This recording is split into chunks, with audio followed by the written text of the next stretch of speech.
Recording in progress. Good evening, everyone. This is a regularly scheduled meeting of the Land Use Committee. I'm Andrea Kelly. I'm the chair. We have with us tonight on the Land Use Committee from Ward 1, Allison Leary. From Ward 2, Tariq Lucas. I'm from Ward 3. Randy Block from Ward 4. Andrea Downs is online from Ward 5. Alan Lobovitz here in the chamber, Ward 6. Mark Laredo, Ward 7, and Stephen Farrell, Ward 8. We also have, excuse me, I'm a little croaky. We have with us some planning department staff members online, all of them, Kat Kemet, Elisa Sandoval, and Nora Massler. And let's see. And from the law department, Jonah Temple is here to join us and be a resource. We have with us tonight, though I'll introduce them when we get to them, members of the Planning and Development Board. We're having a joint meeting on a project, and I will introduce them at that time, and their chair will introduce the individual members. Some are here in the chamber and some are online. But we're going to get started. The first item we have is the president's appointment of Craig McPherson to the Boston College Neighborhood Council. This is item number 494-24. I see that Mr. McPherson is here. Mr. McPherson, would you like to come up to that podium and make sure the microphone is on? And there may be some questions for you, or you can introduce yourself and tell us a little something about yourself and why you're interested in being on the BC Neighborhood Council. Can you hear me? I guess the mic is on. Good. Yes, it's perfect. Thank you. Go ahead. Okay. Well, as I explained in my letter to the chair, I'm a recent permanent resident here in Newton. I moved in December of 23, but I've been visiting fairly regularly since 2019, and I am married to Halcyon Mancuso, who's been living at 34 Rochester Road for a number of years. We'll be celebrating our third wedding anniversary this coming Saturday. So I'm familiar with BC's interaction with the neighborhood since our street is one of the abutting streets. And I've gotten involved lately in communicating concerns of the neighborhood association to members of the town as well as to Boston College. And when Lynn Yetra told me in one of our conversations that she is stepping down from her position on the BC Neighborhood Council, I asked her a little bit what that would involve, and she gave me a little heads up. She's been doing this for a number of years, and I thought that I could be of service. I've recently retired from my full-time practice as a cardiologist, so I've got some time to spend and to devote to the task. I've worked for 40 years at Yale University before I moved up here in a number of capacities, administrative and clinical. So I understand what it's like to interact with a major university. And I would enjoy, I think, interacting with the folks at Boston College, especially in issues that pertain to my neighborhood. Well, thank you very much, and thank you for being willing to serve. Are there any questions or comments for Mr. McPherson from the Land Use Committee? Councilor Lucas. Thank you. Yes, I met Mr. McPherson, was it a couple weeks ago at a site visit with the Ward 2 councilors. We were discussing an upcoming project on the Boston College campus, and Mr. McPherson is very knowledgeable of the that particular area of Newton and Boston College. I think he would be a great addition to the neighborhood council, and I believe all of the Ward 2 councilors are also in agreement with his appointment. So when ready, I will move for approval. Thank you. Thank you, Councilor Lucas. Any other questions or comments for Mr. Councilor Laredo? I'll be very brief. You came extraordinarily highly recommended by my Ward 2 colleagues, which is wonderful.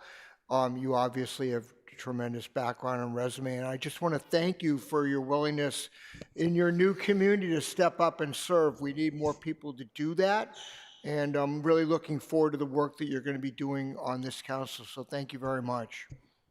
Thanks for All the set. endorsement. Thank you. We'll take that motion now that Counselor Lucas is preparing to make. Yep. Move to approve. Can we do this on a voice? Yes. All in favor of approving Mr. McPherson for the BC College Neighborhood Council, say aye. Aye. Aye. That sounded unanimous. Welcome and thanks again. Thank you very much. The next two items are requests for Class 1 and Class 2 auto dealer licenses. The first one is number 503-24, which is a request from Honda Motors Village, DBA Honda Village, for a Class 1 auto dealer's license. And even though they're different classes, can we vote them both at the same time? The second one is number 504-24, which is a request for a Class 2 auto dealer's license for KG Motors LLC, DBA KG Motors LLV. And it's just those two. Clerk, would you like to say something about these applications? Yeah, they are all in order. I would just note that KG Motors, they're going to be changing their name later in the year, and this is just to get them over until the name change takes effect. Thank you. I meant to introduce and welcome our committee clerk, Scott Matthews, and also Councillor Albright has joined us in the chamber, a member of the City Council, not of the Land Use Committee. Councillor Leary, you had your hand up. I'm just ready to move approval when appropriate. Unless there are any other comments, I think now is appropriate. I motion to approve. Any other comments?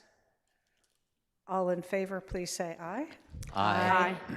Anyone in opposition? All set with those two. Great. Moving on to some of the more exciting things of the evening. This is the part where we are having a joint meeting with the Planning and Development Board, because the first item is a request to rezone a parcel, and that is something that the Planning and Development Board looks into. I'm going to welcome the chair, Kevin McCormick, and let him introduce the other members of his committee. Thank you, Madam Chair. I'm Kevin McCormick, Chair of the committee. Beside me is Ed Daly, and online is the Vice Chair, Amy Dean, and also Peter Doringer. Thank you. Thank you. So there are two items before us on this site. One is a request to rezone the parcel. We will talk about that. That's its own docket item. And the other is for the construction of a 4-story mixed-use building. They're, of course, intertwined, but they're also separate items. The Land Use Committee will do its discussion and deliberations. We will take a vote whether that's to approve or deny or hold, and the same with the Planning and Development Board. They will hold their own conversations. They'll participate in whatever we're doing tonight, and if they want a separate meeting, they will move to hold, or again, maybe approve or deny. So let's get going on this one. The first one is number 480-24, which is a request to rezone one parcel to mixed use 4. Is Mr. Mula here or someone else representing? Would you come, whoever's speaking for you, come to that microphone? Hi, Hello. Just again, give us your name and address. my name is John Mueller, the owner. My name is John Mueller, and I'm the owner of 386 to 394 Watertown Street in Newton. I have been the owner since 1998, and I purchased the original building that was there to put my barber shop in. My goal was... He's just making sure it's on. Sorry. My goal was to build a beautiful building for the community and myself to enjoy, put my shop back in there, have 10 rental units, and be a property manager the rest of my life. But things don't always turn out how we plan, and I came into a rut with the economy, the price of construction goods.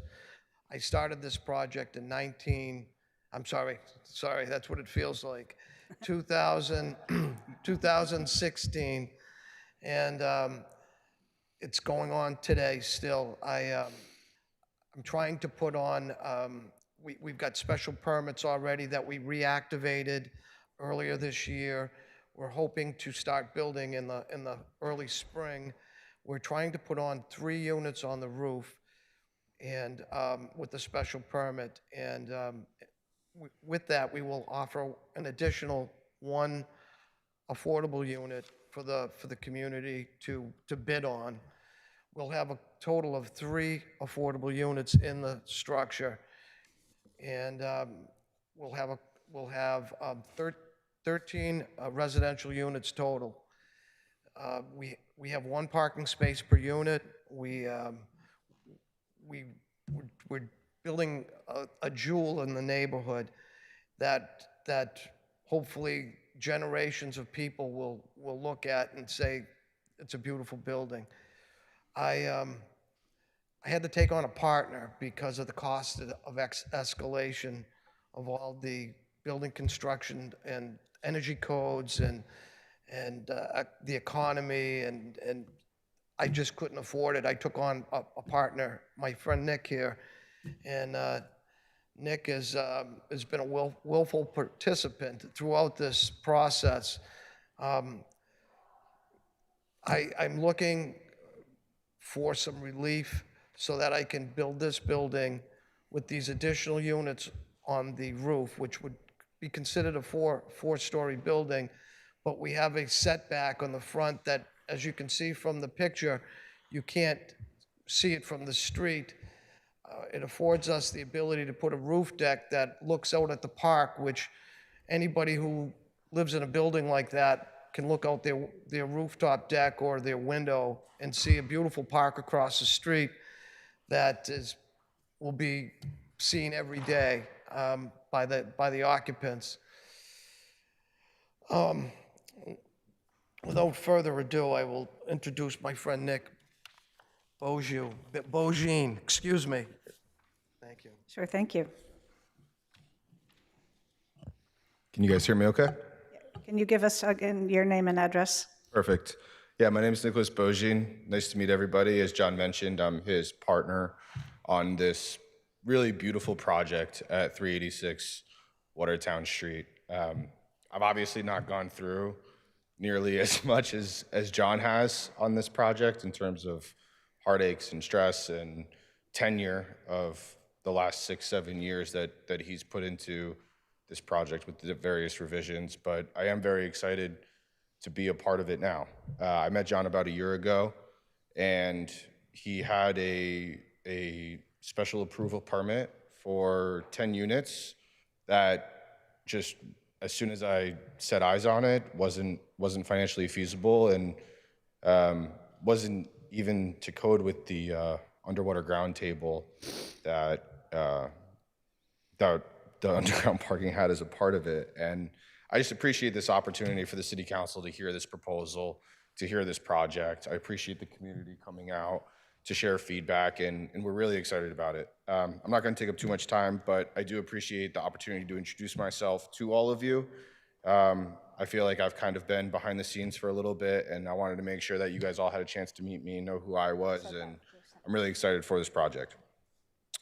Just a couple things. I was originally incorrectly identified based on a similar sounding entity name that's out there for a massive developer conglomerate landlord, and I just want for the record to show that I have zero affiliation with that entity, and I'm sure people have seen some Facebook posts or some emails, and I've tried my best to send emails to however many hundreds of people that were CC'd on those emails to dispel it, but it's not me. I have zero affiliation. If you Google the entity and the gentleman, there's no affiliation there whatsoever. So I just want to make that crystal clear for the record. I believe there's a really unique opportunity and project that I get to partner with somebody who's been such a staple of the community for so long. And I really do think that so many aspects of this project make sense. And I think the overall development philosophy is there's a place and a parcel for every project. And I really do believe that this is the place and the parcel for this particular project. I also just wanted to address the elephant in the room, that there was a notice for a public meeting on December 2nd and we sent that to the local community associations, and we held the meeting on December 11th at the American Legion, and we also provided a Zoom link option for those who couldn't physically attend the meeting. I just truly believe that this is a unique set of circumstances here. It's a one-of-one project. I've been doing ground-up new construction for 7 years, and I've never seen a project anything like this that's been on hold with no feasible outcome on the other side. And so I'm just really excited to be a part of this project, and I'm really hoping that we can hear the councilors' feedback and land uses feedback and try to make progress towards helping John out. So thank you all so much for your time. I'm going to pass it to the rest of the team for the formal technical presentation. Thank you.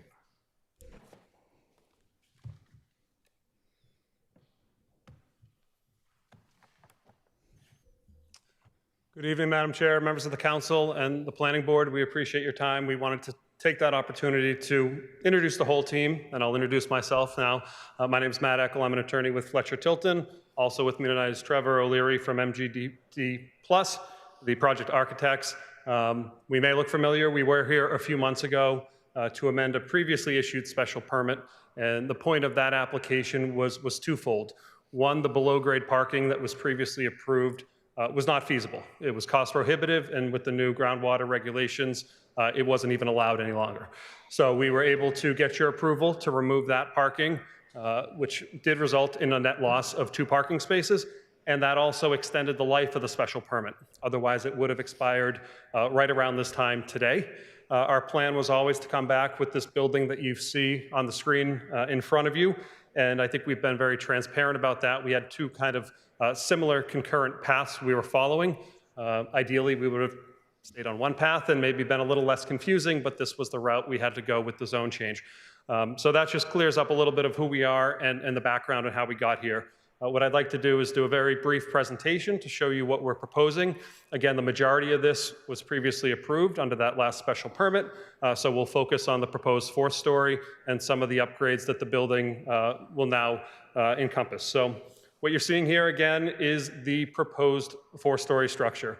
And yes, it is 4 stories, but as you can see, and as was mentioned, looking from the street level or sidewalk, we do have a 20-foot front setback on that 4th story.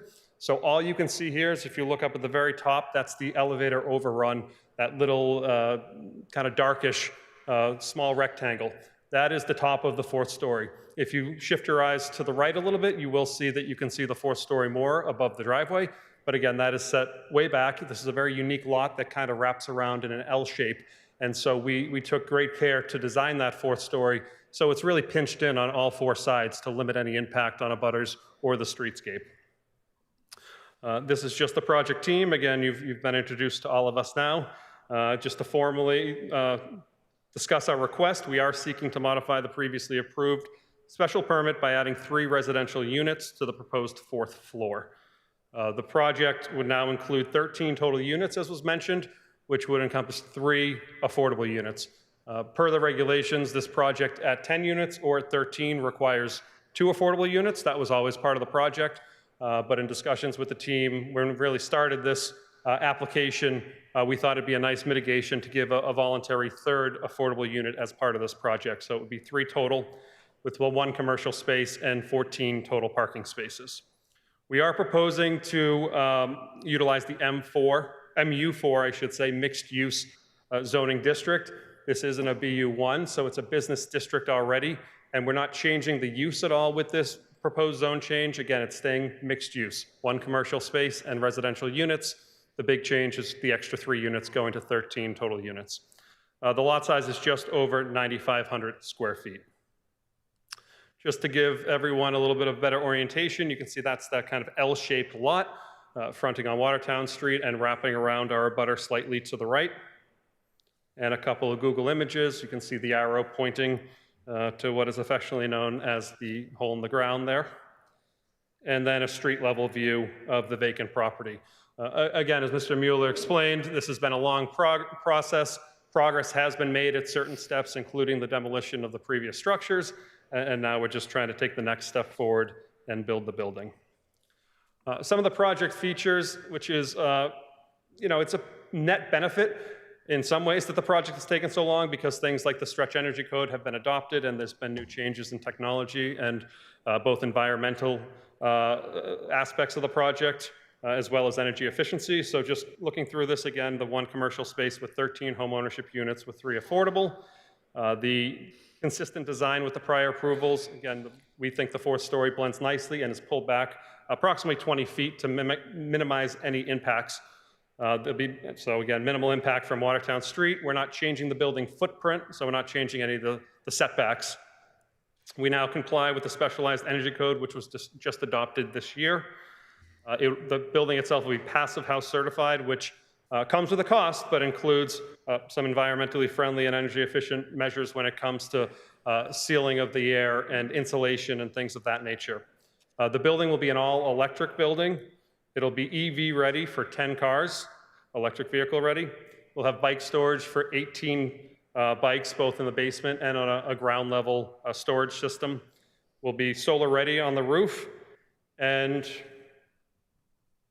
the secret here, we do, because of all this, need a larger transformer. So that slightly shifted some things on the ground level, but again, nothing in connection with any of the setbacks or anything that would be noticeable to the public.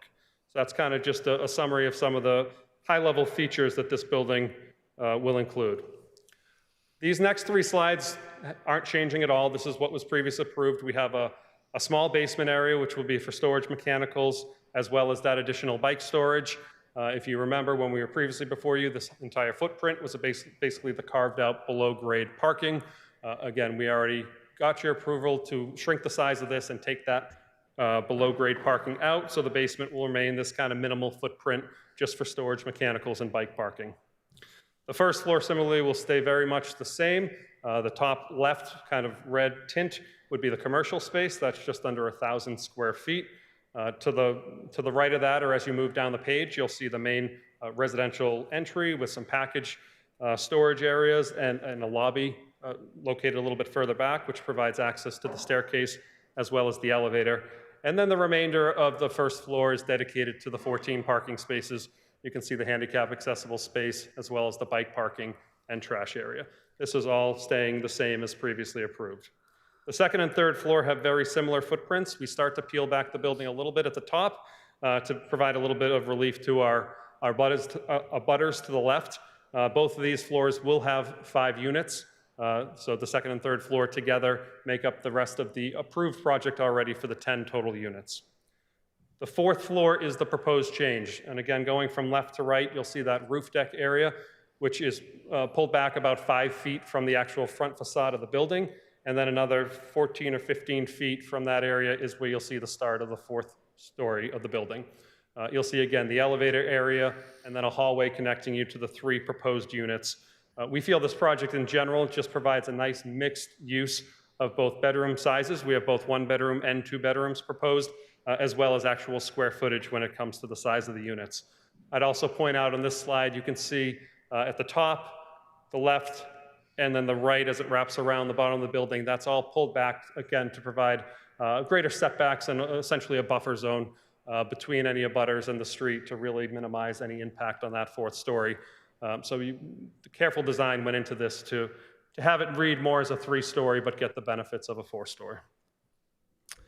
These are just the elevations. Again, they look largely the same as what you previously saw, with the exception of the 4th-story unit. This is obviously more of a level view if you were up on the 3rd story across the street, where you might have more of a view of the 4th story. But again, you saw in the opening slide what it is proposed to look like from grade. And these are the left and rear elevations. You can get a little bit of a sense of some of the pullbacks by the different colors and some of the, it's obviously 2D, but some of the feel from the drawings, how we have pulled it off, pulled the building back, and you can see on the bottom left there, the pullback off the side. We prepared 2 renderings to show existing approved as well as the proposed. So this is kind of from the middle of the street and maybe, borderline across the street on the sidewalk. This is what you saw in that opening slide, but in greater detail or blown up a little bit perhaps. So you can see the difference. It's not very visually, you can't really sorry, I'm lacking the words right now, but it's not very perceptible from the street at the top. And then again, I already pointed out the back right section where you'll see just that little bit of extension. But again, that's pulled back even further off the L that wraps around. And then this is across the street from the park. So of course, as you get a little bit further away and get a little bit different vantage point, you start to see a little bit more. But again, even from across the street in the park, all you're seeing is that elevator override. The bulk of the building is all centralized in the middle of that proposed fourth story. So with that, I'd like to pause, and we would certainly take any questions or comments. Again, Trevor is here for any architectural design questions. We thank everyone for your time and consideration and appreciate the role everyone's played in this so far. Thank you.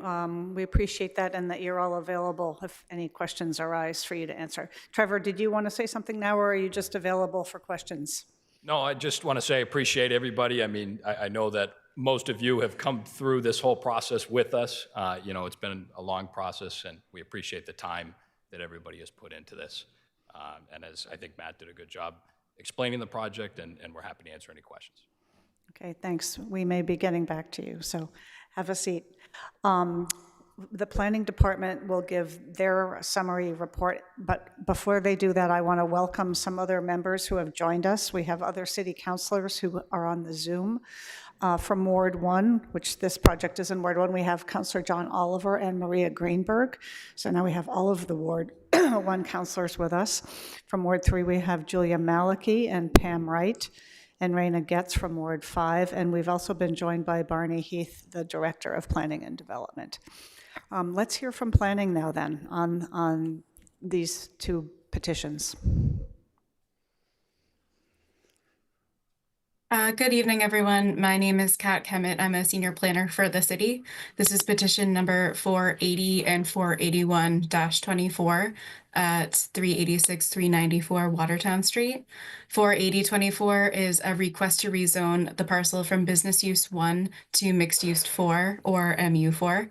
And 481-24 is a special permit with relief to allow a 4-story mixed use building, 13 residential units, and 14 parking stalls, with relief relative to parking and the overall site and building plans.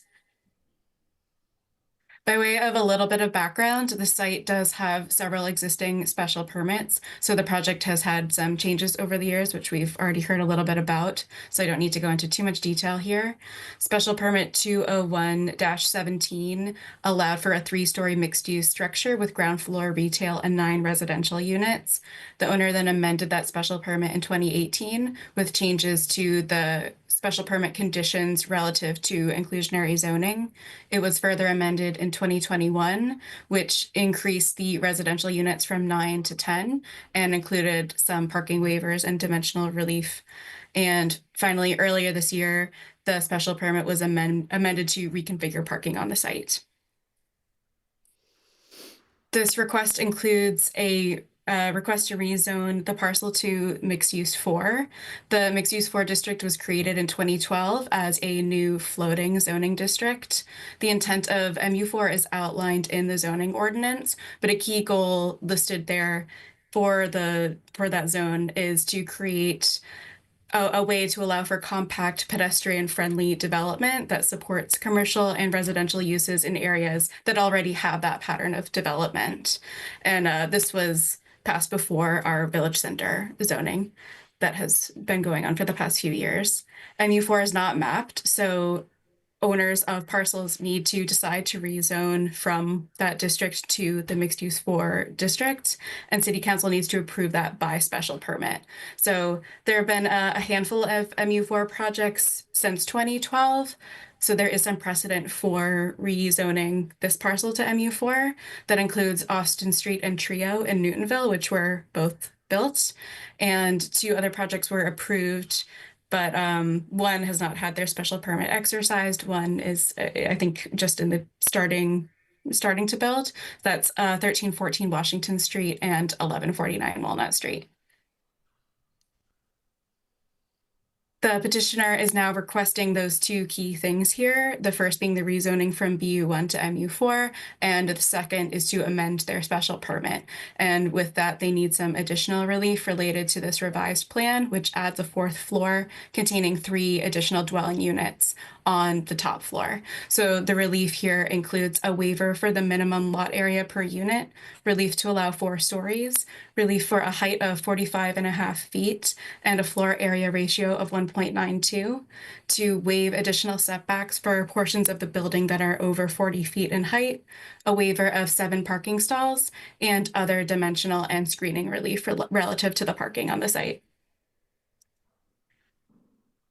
In terms of criteria to consider, the council should consider if the site is an appropriate location for the proposed project, if the project will adversely affect the neighborhood, if there will be a nuisance or serious hazard to vehicles or pedestrians, if access to the site over streets is appropriate for the types and numbers of vehicles involved, and if literal compliance with the parking requirements is impractical due to the nature of the use or the location, size, frontage, depth, shape, or grade of the lot, or an exception would be in the public interest.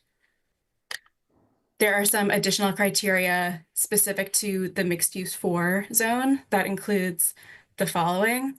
By allowing a reduced lot area per unit, the proposed density creates a beneficial living environment for residents, does not adversely affect traffic on roads in the vicinity, and better achieves the purposes of this district than strict compliance with the standards.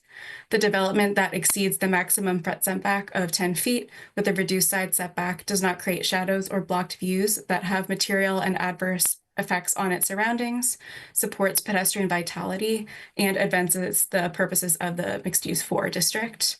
The proposed building with 4 stories and 45.5 feet in height is compatible in visual scale to its surroundings. It does not create shadows or blocked views that have material and adverse effects on its surroundings, and it advances the purposes of the district. And the requested waiver of the setback requirement for portions of the building exceeding 40 feet in height does not create shadows or block views that have material and adverse effects on its surroundings. It supports pedestrian vitality and advances the purposes of the district. By way of context, the property is located on Watertown Street in the business use 1 zone in Anantum. Watertown Street is lined with commercial buildings that are zoned mostly business use 1 and 2. It has a diverse array of uses, including retail, restaurants, and offices that comprise the Anantum Village Center. And there are a number of mixed-use buildings in the area.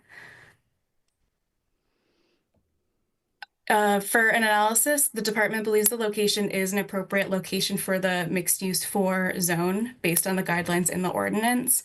The intent of the district includes encouraging development that allows for sufficient density and intensity of uses to facilitate walkable, pedestrian-oriented neighborhoods with a diverse mix of uses and amenities, and it encourages a diversity of housing options, and we believe the proposed project does meet that bar relative to MU4.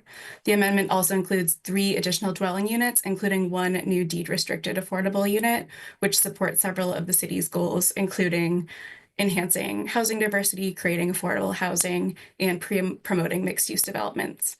And if approved, the project will still need to be reviewed by housing for the inclusionary housing aspect of this and engineering prior to building permit. And that is all I have for now, but I am happy to pull up any plans or answer questions when the time is appropriate. Thank you very much, Ms. I have a Kimball. point of order, Madam Chair. Excuse me? Point of order. Yes, sir? I'm puzzled by the criteria for MU4. Could either legal or planning explain? I was under the impression that's a legislative action and there are no dictated criteria for making zoning changes. Am I wrong about that? Ms. Kemet and Mr. Temple, would you like to address Councilor Block's question? I can take that, Chair. That's correct. This Thank you. is a legislative role that you're acting in for rezoning, so there's no criteria, but there are certain stated purposes for the MU4, which were highlighted by planning, which would be helpful to keep in mind. Thank you very much. Thank you, Mr. Temple. The public hearing is still open on this, and before we hear from the Planning and Development Board and the city councilors, we'd like to hear from the public. So if you're in the chamber and would like to speak to this, you can come and line up behind the microphone. If you're virtual on Zoom, raise your virtual hand or wave wildly at us, and we will call on you. You'll each have about 3 minutes, and you'll see there will be a timer just to give you an indication. Are you raising your hand in the back there, sir? No, it will be another point of order. Will you be able to speak on both measures, or will you be able to speak once for both measures? They are two separate docket items, but we discuss them all at the same time because they're interrelated. So you can speak once on both. Yep. Go ahead. I'm Janine Stewart from 251 Adams Street, Nonantum. I'm in opposition to the zoning change in Nonantum. When VCOD debate came up last year, the community of Nonantum was loud and clear that we love our small village feel and we do not want a 4-story zoning of a building in our community, as it will open up the floodgates for other developers to buy up the buildings, displace our local businesses, build high density, and ultimately destroy our village. Had the developer had a meeting with the community prior to the land use meeting, that message would have been delivered loud and clear. I'm shocked that this developer is allowed to present at the land use committee without first holding a community meeting. There's no excuse for not notifying the entire neighborhood when they propose a spot zoning change that will change the very fabric of our community. And I'm sending you below an email chain to prove that there are 50-plus concerned citizens that reached out months ago when the same developer was originally going for another type zoning change, a VC2. These citizens, at the minimum, should have been made aware of the new spot zoning change request to mixed use 4 that's in front of you now. At the very least, the developer should have sent an email to those clearly concerned about zoning, community members letting them know their plans, and offered a community meeting to let people look at and give feedback on their project. It sounds like they had a type of fake meeting where they didn't invite anyone to attend, to be able to check a box and claim they held a meeting. While they might have had a date and time for a meeting, no one attended, no presentation was given, no questions asked. It wasn't an actual meeting. I suspect that they didn't let the email chain of concerned citizens know of a meeting, as they didn't want to face opposition. In the comments email chain below, you will read that their current lack of community input is exactly what they did last time around. Their failure to involve the community then still holds true today. This is a slap in the face of the neighborhood. Good developers reach out to the community in advance of filing plans with the city to introduce themselves and seek input from the community. If you truly were putting the community at the forefront, as you claim in your email, don't you think you should have met with the community to ask what they need instead of coming in from out of town and telling us what's best for our neighborhood? And I'm sure you know that your proposed spot zoning, if approved, will set a precedent for all other building owners to apply for the same. I suspect that is why you copied the Nonantum Building Owners Google group in your email. Personally, I think at a minimum, no developer should be allowed to move forward in Newton without a community input beforehand. And I wanted to add one thing. They keep saying that this 4th story isn't going to be seen from the street, but there is a whole group of residential houses right behind it that are going to be faced with it. Thank you. Thank you, Ms. Stewart. I see some of the members of Mr. Mueller's team wanting to respond, but what I'm going to do instead is have you keep track of things you might want to respond to all at once. We're not going to have a back and forth dialogue during this public testimony time. Yes, ma'am, come right up. Hello. Hi there. My name is Margaret Ward, and I live at 957 Washington Street. I want to go back to a discussion that took place here a couple weeks ago regarding the term spot zoning. What I observed was a seemingly deliberate attempt by the law department to obfuscate its definition. Additionally, I heard suggestions to not even use this term. It was a pejorative or unsuitable. This left me very perplexed. Sorry. If you Google spot zone, a response you get, the AI overview response is, quote, spot zoning is a controversial and sometimes illegal practice that involves rezoning a small piece of land for the different use than the surrounding area. The purpose of spot zoning is to benefit the owner of the property, often at the expense of the surrounding community. That is AI response. According to Massachusetts state law, Section 3A of the MBTA Communities Act, spot zoning is something that should be deterred from happening, as it's defined as, quote, when one lot is singled out for a different treatment under zoning from other similar surrounding land. So I don't know why our city refuses to accept this universal term that is even used in the language of our state law. It is my hope that in the future, our city can have an honest conversation about the subject matter and not mislead the public. On to the petition request 480-24. Let's be clear here. What we have before us is a spot zoning request. For all of the negative reasons that have been documented universally on the subject matter, I am urging you to vote no on this petition. This development proposal is not in accordance with our current zoning ordinance as established in the VCOD. Thank you very much. Thank you, Ms. Ward.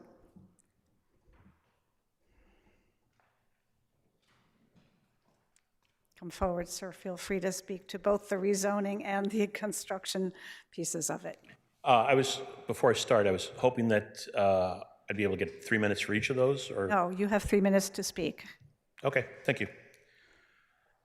Just give us your name and address Yes, first. I'm Gerard Slattery. I reside at 143 Bridge Street, Newton, Mass. I'm an abutter to this project, and I'm also speaking for Patrick Slattery, who is the owner of 143 Bridge Street, 141 Bridge Street, 139 Bridge Street, and 137 Bridge Street.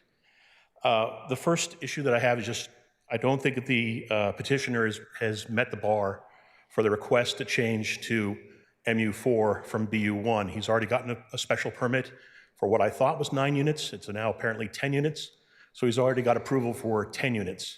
And I don't see what the real benefit, I mean, I see his individual benefit, but I don't really see the community benefit to switching to MU4, especially as the planning department has already said that not every project that's been switched to MU4, approved to MU4, has been developed. So there's a great financial incentive to just have the zoning change, but we have no guarantee that the building will ever even be built. Maybe it'll be sold to somebody else, and the abutting properties to him on each side, maybe they'll be going for a change to MU4 as well. In terms of a lot of the issues I have with the project, we have first is a concern with the shadows. In terms of the shadow study, does this shadow study that was done, does it include the 4th floor? And what is the shadow going to be on Coletti Magni Park? And what will the shadow impact be on our properties on Bridge Street and also on the Italian Cultural Center on Bridge Street? Also, just in terms of the lights, what kind of lighting, infiltration, and pollution are we going to suffer from this project being built in MU4 in terms of signage and in terms of lights coming out of the building? Also, we have grave concerns about the traffic that would be coming from this project. There's been no traffic from this project for several years, but I don't see anything addressing the fact that from other meetings that we've had with the City of Newton, that we know the intersection on Watertown and Adams Street is one of the most dangerous intersections in the City of Newton. And also an individual was killed on the intersection of Adams and Bridge Street last year. And there's been additional waivers that are being given to, in terms of the driveway and in terms of the parking, but it's just, that's already a very dangerous place for people coming out. I personally have almost been hit a couple of times when people were still driving in and out of that location because it's a very tough spot for people to come in and out of. And that was a much less intense usage than what's being proposed. So I think there's a number of dangers that I haven't heard sufficiently addressed in this project. Thank you. Thank you very much, Mr. Slattery. You are under 3 minutes.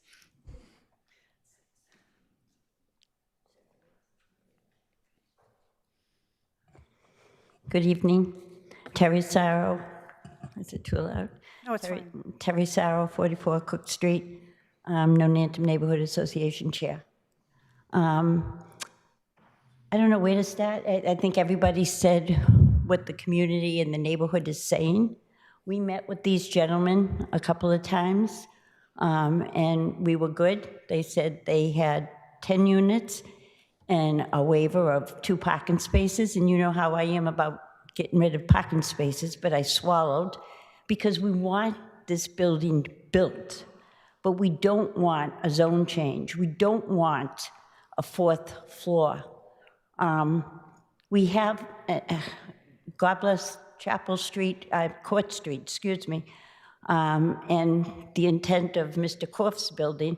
We have a good amount of affordable units coming to us, and I don't think one more will benefit our neighborhood. And as far as a community meeting, I want to be clear. I got an email from, I don't know if it was Trevor or whoever, asking if we could have a community meeting. I said, absolutely. I said, December is crazy. We have the society, Christmas party, everything's crazy. Could we have it in January? And they said, and then all of a sudden I get an email saying that it may be either the 10th or the 13th or whatever. And it's not my job. I said, I have the Nonantum neighborhood. We had our bus trip that week. We had our wreath making, and they had all the emails, but I don't think they sent emails out to the neighborhood. So it's not my job to let everybody know, but I let everybody know that there may be a meeting coming up. So I just want to be clear about that. And I hope you consider, I think Nonantum is kind of saturated. We love our village center. We don't want spot zoning. And what's to say we allow this to say next to a building? How can you pick and choose? Thank you. Thank you, Ms. Sarro.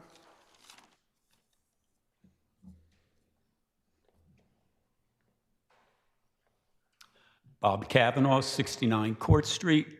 I'm opposed to spot zoning because before I know it, we'll see it all over my neighborhood. Court Street will be inundated with this, and I oppose it.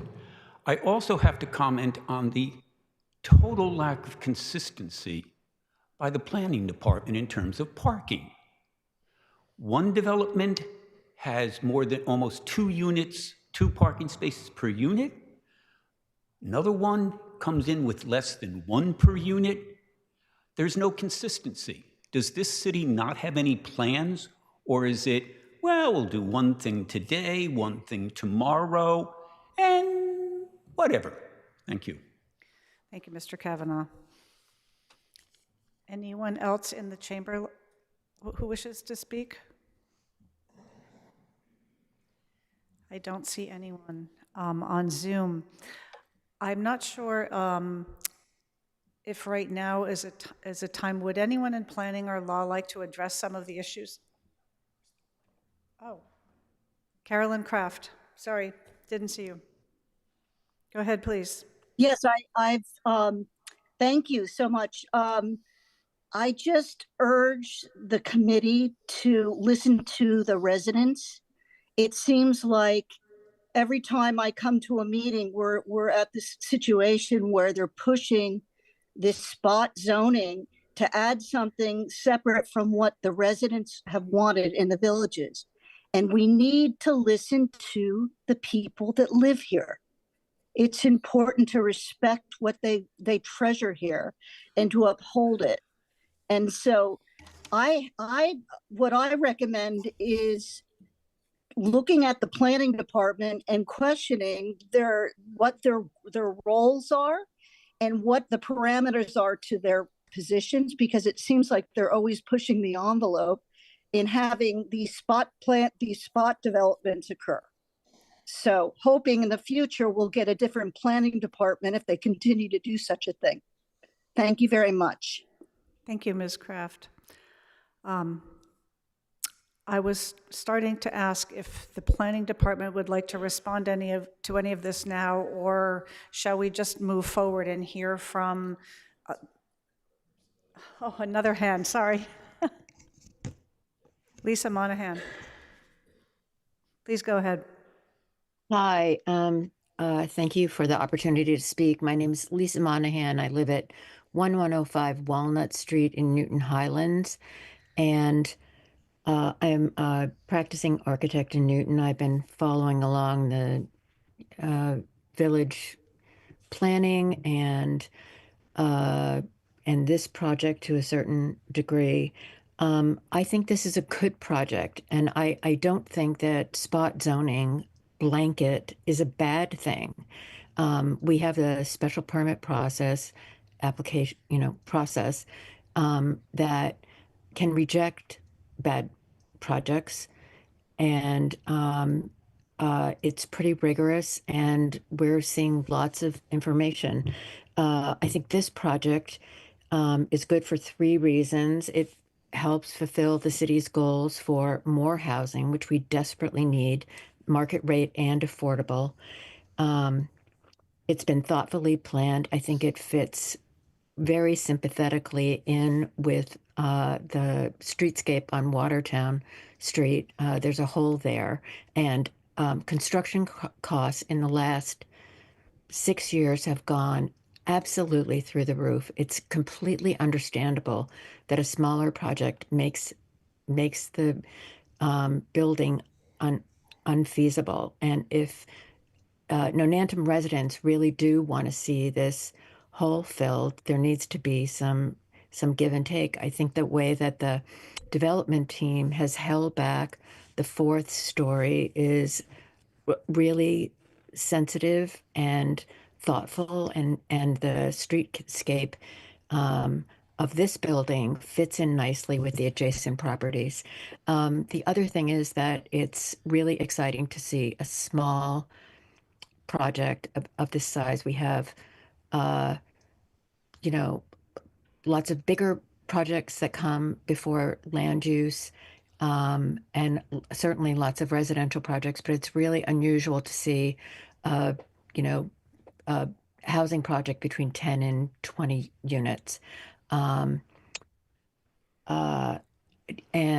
lastly, it's really energy efficient. Thanks to the timing, it's going to meet all these new, more stringent codes, and that's going to be good for Newton. It's going to be good for the neighborhood. Thank you. Thank you, Ms. Monahan. Anyone else from the public want to speak? If you do, raise your hand now so I'll see you. And if it occurs to you later, you can still raise your hand. We're going to take it into, not hearing yet from planning or law that they would like to interject. However, if they have any points of clarification, you two are more than welcome to please raise your hands and answer questions. Let's take it into the committee first, the Land Use Committee. Any members of the committee have questions or comments they'd like to make on these 2 proposals? Councilor Leary. I can hear a lot of concerns about what people are calling spot zoning. And I'd like it if the law department would once again talk about how that is defined to make it crystal clear to people. And then I would like to make a point after that. And if the planning department would like to also just once again talk about when MU4 was created and what the reason for was reason for having MU4, which was, as Ms. Kemet said, back in 2012. So it's been going on for quite a few years, and I believe after all that time, only 2 projects have been completed, 2 very successful projects in Newtonville. Because initially my issue, I'm not a fan of so-called spot zoning. I don't really see it here, and I actually see a project that I think has a lot of benefits. But I just first wanted to make those 2 points really clear, and if planning and law could just speak up on that one more time, I'd appreciate it. Chair, I'm happy to speak to that now if you'd like. Thank you. Go ahead, Mr. Temple. Sure. So we went over this a couple weeks ago. Rezoning this land as proposed by the petition won't constitute a legal spot zoning so long as there's a valid public purpose that serves the public welfare. The city council has significant discretion to enact any zoning amendment that bears a rational relation to a legitimate public purpose. And all zoning changes carry a strong presumption of validity. So it's well within this council's discretion to rezone specific parcels for specific projects, so long as you find that the proposed rezoning advances a public purpose. And again, I'd recommend you look to the purposes outlined in the MU4, and if you believe any of those purposes are met here, then it would not constitute illegal spot zoning. Thank you, Mr. Temple. And Councilor Leary. Yeah, if Ms. Kemet could just also repeat the purposes of MU4. Ms. Kemet.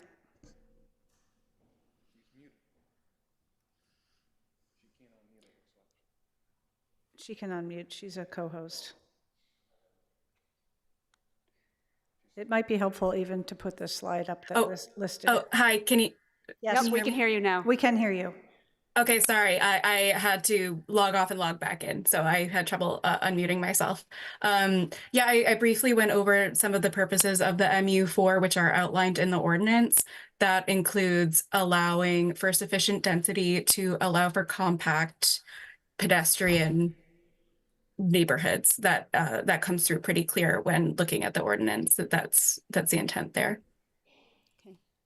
If I may, Madam Chair, I just wanted to follow up on that because, I don't take change of zoning lightly. I like to thoroughly look at the purpose for it. In this case, with MU4 being in place for about 12 years now, we've seen 2 projects. And MU4 is designed to build some density, some housing opportunities in village centers. And certainly Nonantum is a village center that I think would actually benefit from that. And I'll tell you why I think that. First of all, it would be more customers for businesses, for our local businesses. Secondly, we need more housing, and has been stated already, these are smaller, more affordable units. It's a diversity of units. It's a smaller project. The 4 stories here, I know people have been concerned about that, but this really looks like a 3-story building from the street. I thought it was thoughtfully done, and it's really not so much for me the height of the building, as long as it's consistent with the neighborhood and how it's designed and the setbacks. That's really important thing. It's also it's going to be 1 parking spot per unit, which I know some folks are concerned about, but I actually see that as attracting people who would either own only 1 car or maybe not have a car at all in order to live in a more urban area. And certainly Nonantum is considered pretty urban. And the other point I want to make is what I also heard before, and I share the concern of the possible displacement of businesses. And certainly that's not going to happen here because we're looking at a hole in the ground. And this project has been going on for nearly 7 years. And today I walked over to the site and I walked down the driveway into the back, and there's a toilet dumped in it. And there's chairs, and it's overgrown, and there are trees. And it's just a blight on the neighborhood. And I think that this project would actually benefit the neighborhood, and it would not at all. I mean, it would still continue the small village feel. It wouldn't open the floodgate at all, because we've had MU4 all these years, and we've only had 2 projects actually built. It's thoughtfully designed for exactly this kind of situation.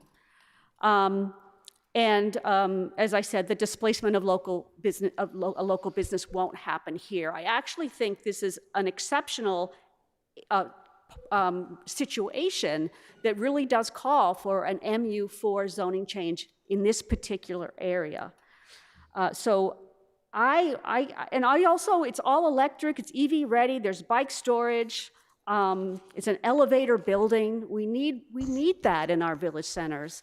So I've been listening to the people who are concerned about it, but I've been looking at this, And I really can't say that I agree with those concerns. I think that this will end up being a lovely building right across from our park that will highlight our beautiful Nonantum village.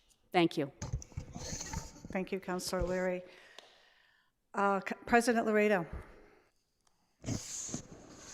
Thank you, Madam Chair. I will admit I think this is a bit of a complicated one.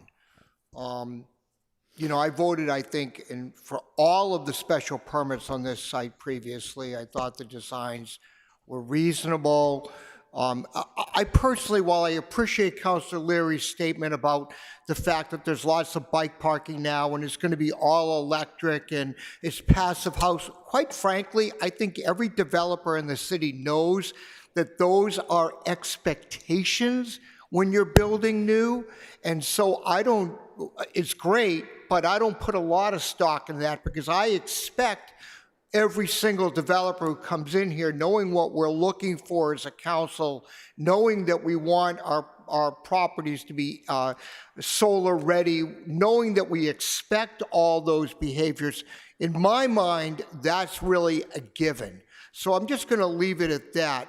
I think the design here is actually pretty interesting, but I'm having a real problem, and I'm just going to lay it right out there, and I don't care if we call it spot zoning, and I appreciate what Attorney Temple is saying about the technical legal definition of spot zoning.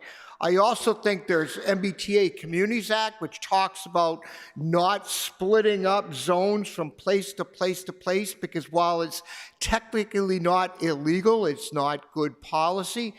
That's where I'm struggling with here, and I'm struggling also with the fact that if we allow MU4 here, the next developer who comes in 3 doors down is going to say, I want to build MU4 there too. And the first rationale that we're going to be told as to why we ought to do it is, well, there's already MU4 on the block. So I really do think you need to think through that sequentially. And therefore, I really want to, if I could, is Director Heath on board here? I'd like to ask him just a couple of broad philosophical questions to help frame our discussion. He was when I saw. Do you see if Barney Heath is still on the call? Yes. Mr. Heath, would you like to address some of... Well, I have a couple questions for Director Heath because I think this is a high-level policy question. Would you like to ask those questions through me to him? Oh, absolutely, if I could, Madam Chair. Yes. So, Director Heath, if I could, let me ask you this as a broad philosophical question as the director of our planning department. Fundamentally, do you believe in the concept of zoning?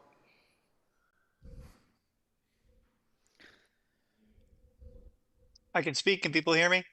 Yes, go ahead, Mr. Great. Heath. Yeah. Yes, the answer is yes. I do believe in the concept of zoning. Okay, and would you agree with Director Heath that the idea of zoning is to take certain blocks, certain areas, and create a set of rules for those areas?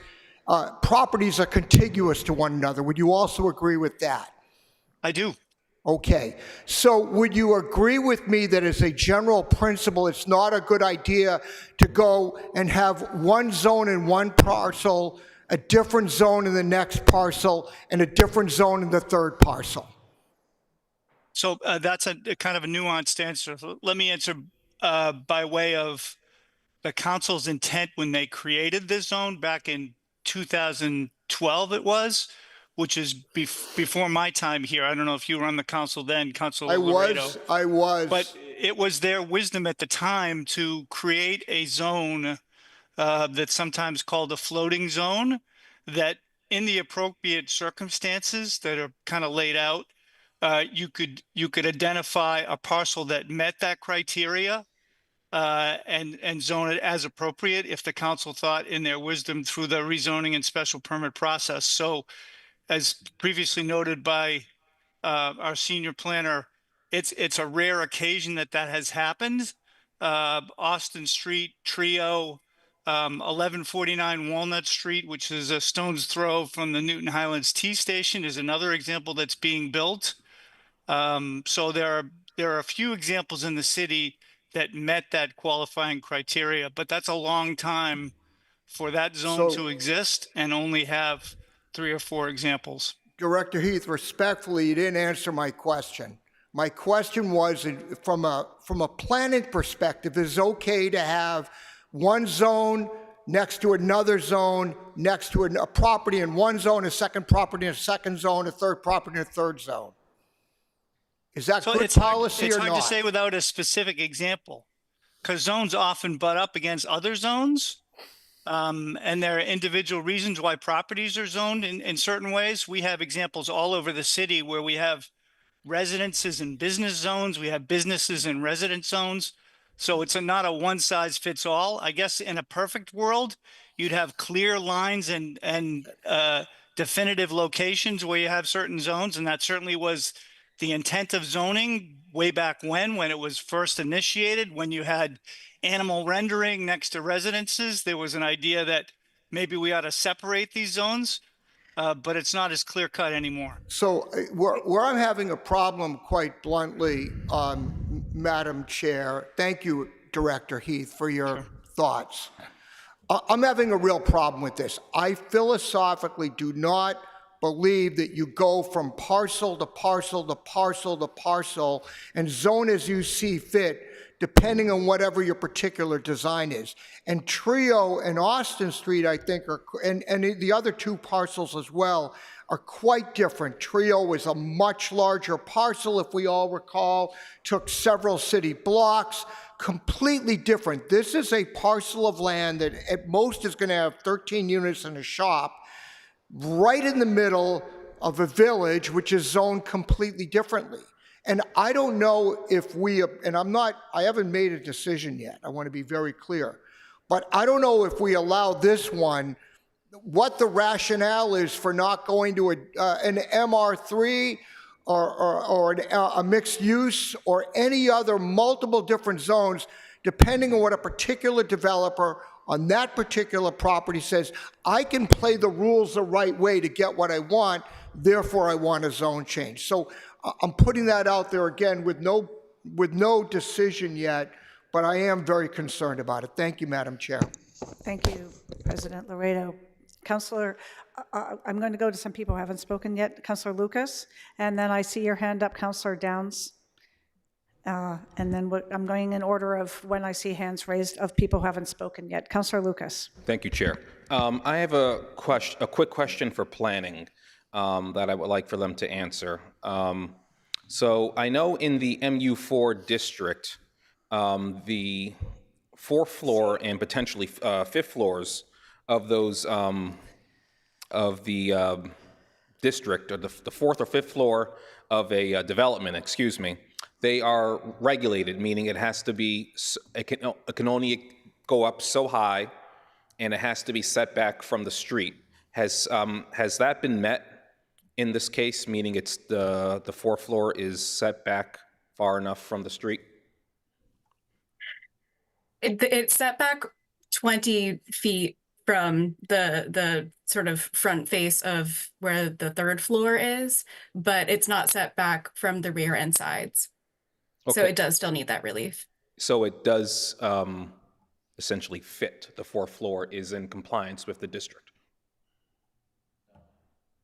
It is not in compliance in that it still needs that additional setback because it doesn't meet the setbacks at the side and rear, but it does from the front. So it doesn't meet the setbacks at the side and rear, but it does in the front, correct? Am I hearing that?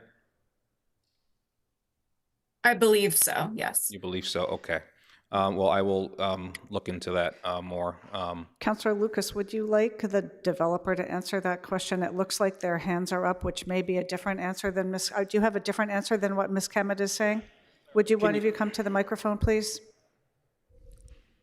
Again, Trevor O'Leary with MGD Plus with the architect's office on the project.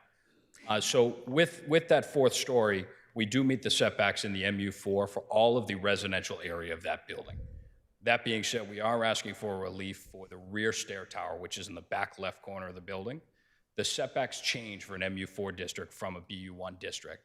And the intention and goal with this was to not change the floor plans at all with what was previously approved. So that being said, the rear egress stair tower, because it is adjacent to the property line and we're going over 40 feet, would require a setback of 1 foot for every 1 foot we're going over 40 feet. So that stair tower does not meet. That being said, all of the residential units, the 3 units up there, are set back the 5 feet, the 5.5 feet, to meet the 45.5 all the way around. And the front setback 20 feet. So it's just the stairwell that's not in compliance, and that's what Correct, you're just seeking the relief rear for? stairwell, back left corner. All right, thank you. I just wanted to be sure. I don't know if you want to stay up there, Mr. O'Leary, but I have a bunch of questions for you and Mr. Eckel.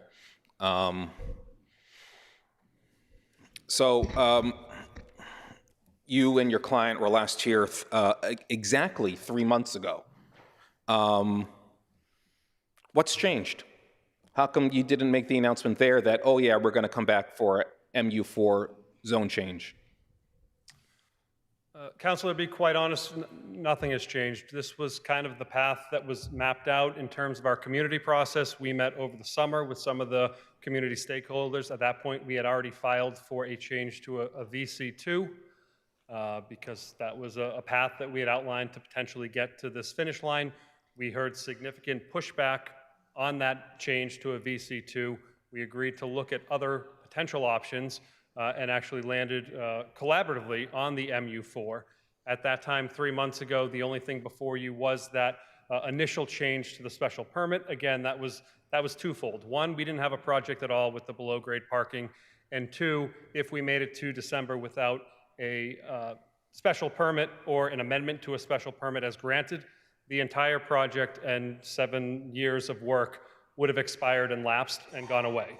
Now, we still could have come back with this project in January or February, but we would have had obviously no guarantees or nothing on the table. So it was a twofold approach. We would have liked to have handled it kind of one direct path, but quite honestly, we were very transparent with any of the counselors we spoke with, the community. We said we have to do it this way to at least protect what was previously granted, and we do plan to come back to get these extra 3 units and the extra affordable unit through this path at a later date. And so quite honestly, our cards were on the table. I thought it may have come up at the hearing 3 months ago. Obviously, it wasn't the prevalent issue at that time.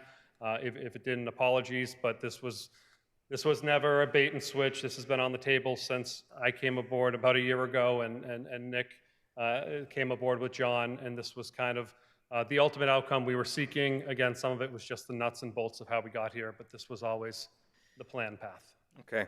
You said you initially saw a VC2 zone change, but you got pushback on that. Who was pushing back on the VC2? The community. The community. Okay, and what did they have to say about MU4?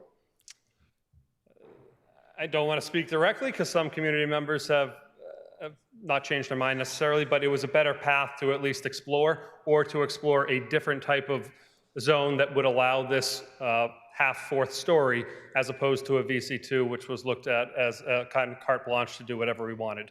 So at that point, we went back to the zoning code. We worked with the city officials and came up with the MU4 as a path. So you said community members push back on VC2, but you wouldn't say community members push back on MU4.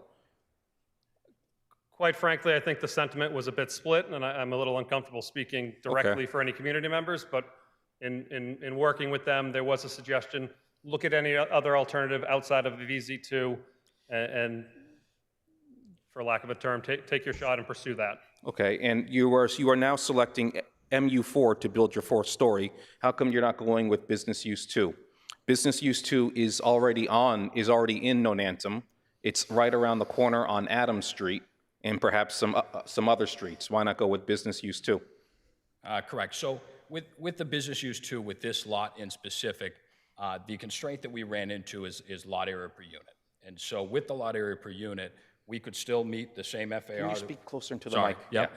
We could still meet the same FAR that we're proposing here. We could still meet the same building height we're proposing here, actually go a little bit taller. We could still meet the same number of stories. However, what we would be proposing would be larger units. We're limited to 1,200 square feet of lot area per unit. So when we put it into the 4 stories with the FAR that's proposed, we'd be looking at larger, more expensive units and less diverse units. So we felt, based on, as we've worked through this process, that trying to put more of a diversity of units, smaller units, into this neighborhood was going to provide a better housing stock in an overall project. Okay, thank you. For this special permit petition and zone change, did you have a DRT meeting? Yes, we did. Apologies. Yes. And when was that? I want to say May, June. I'd have to check the records. Can you say that? I didn't hear that. I want to say it was back in April, May, June. April, May, June? Late spring, Okay. early. All right, and when did you officially submit your special permit and zone change request? It's a little bit of a loaded question because we submitted for the VC2, again, back around, I want to say June. I apologize, I don't have all the dates. We then asked that that be held because of the feedback we heard, and then amended to pursue the MU4. Okay, and so basically back in the spring is when you got the ball rolling on this with your DRT and your special permit and zone change requests. We received an email, and we heard someone here tonight speak about a lack of a community meeting. When did you send out the notices for the community meeting, and when was it supposed to be, or when was it? So we had multiple kind of working sessions with some Nonantum stakeholders. From that, we decided, and Ms. Sorrow came up and spoke to it. She did suggest at one point that December's a tough month, as we all know. However, that being said, we had this hearing scheduled, and we tried to pick a few different dates that could potentially work. So we provided that information on December 2nd for a meeting at the American Legion. And again, we did provide a Zoom option. We were led to believe that was going to be distributed to the membership, as it was indicated that people were speaking kind of on behalf of the community as a whole, as well as the association.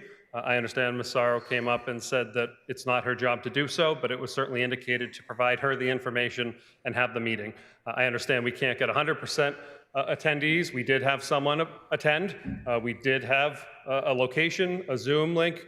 Apologies if not everyone was informed. That could have been a miscommunication, but we were certainly led to believe that when someone was representing an association and told us they would distribute it, that we would move forward with the meeting. So you sent out the notices on December 2nd, or the meeting was on December 2nd? The meeting was on December 11th. 11th. Yes.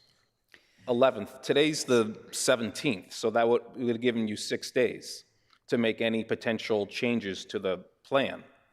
That doesn't seem like a lot of time. I think it would have been best to have the community meeting in the fall, September, October, November, after you had already, since you were here last on the 17th. So my recommendation is to try to have one in work with the Nonantum Neighborhood Association and try to come up with another date for a community meeting to solicit feedback. That's my recommendation. How many people attended that meeting on December 11th? Just one.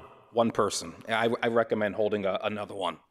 I want to talk about the site in and of itself. Councilor Lucas, I'm just going to step in for a second here. It's feeling very much like a back and forth conversation, and I'm looking ahead to our agenda, and though I want to cover everything that needs to be covered, I would like to ask both the question askers and the responders to try and be concise. We don't need really long essay answers to this. We've got 4 more items after this one tonight, and I want to make sure we move through all of it. Not to cut off the content, but to cut off the lengthiness. Got it. Okay, I have 2 more questions, I promise. When you were here last, we were discussing potentially a no left turn leaving the site to go west on Watertown Street. Have you made a final determination on that? We have not made a final determination. I know we agreed to put in either lights and for sure a mirror to help with any kind of traffic considerations. But that's where we're still at with that. Okay, so no determination on the no left turn. Okay.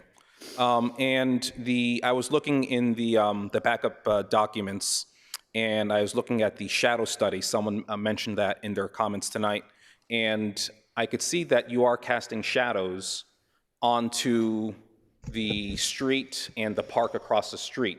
But what I can't figure out from the study, from the shadow study, is what portion of that is the 4th floor is casting the shadow. So is it possible where you could go back and update that study to show what, because that's why we're here, it's the 4th floor. So what part of the shadows are created by the fourth floor? That's what I would ask. And that's all I have, Chair. Thank you. Thank you, Councilor Lucas. I have many hands up of Land Use Committee members. I'm starting to feel very badly for the P&D Board because there are so many more of us than there are of you. I also see members of the public who have raised their hands again, and other councilors who are not on the Land Use Committee who want to speak. So I've been keeping the order of it. I'm going to stick right now with keeping it in committee. Councilor Downs, you're next, followed by Councilor Farrell. And then I will take the other councilors and other people, and we're going to need to give planning and development a chance at this. So I want to say, Ms. Dane, if that's okay with you, you'll go at the time when we turn this over to P&D, unless you have something you really would like to interject now. I just wanted to speak to the spot zoning question, but I can save it for later. That would be great, thank you. And I see two members of the public, Janet and Mark. I'm going to come back to you later. We've moved this back into committee, but I see your hands up and I do want to hear from you, but I'm trying to move this onward. So back to Councilor Downs. Thank you, Chair. And I'll keep it brief. It seems to me, just reading the room, that this is not going to be voted out tonight. But just a couple of things. Are we able to put up the shadow study? I was unable to open it and access it online. It comes up as a line of code when I try to open it in my browser. Is that something that maybe Mr. Matthews could do for us and share the screen? And then just a couple of comments. So when I look at zoning, I don't look at what the code is on the ground. I look at what was there before, because in many cases we voted. Thank you. That's very helpful. Let me just minimize things so I can see. Super. Thank you very much. So there is some shadow on the neighboring buildings, but they would be in shadow, I think, from the building on the other side as well. Am I right?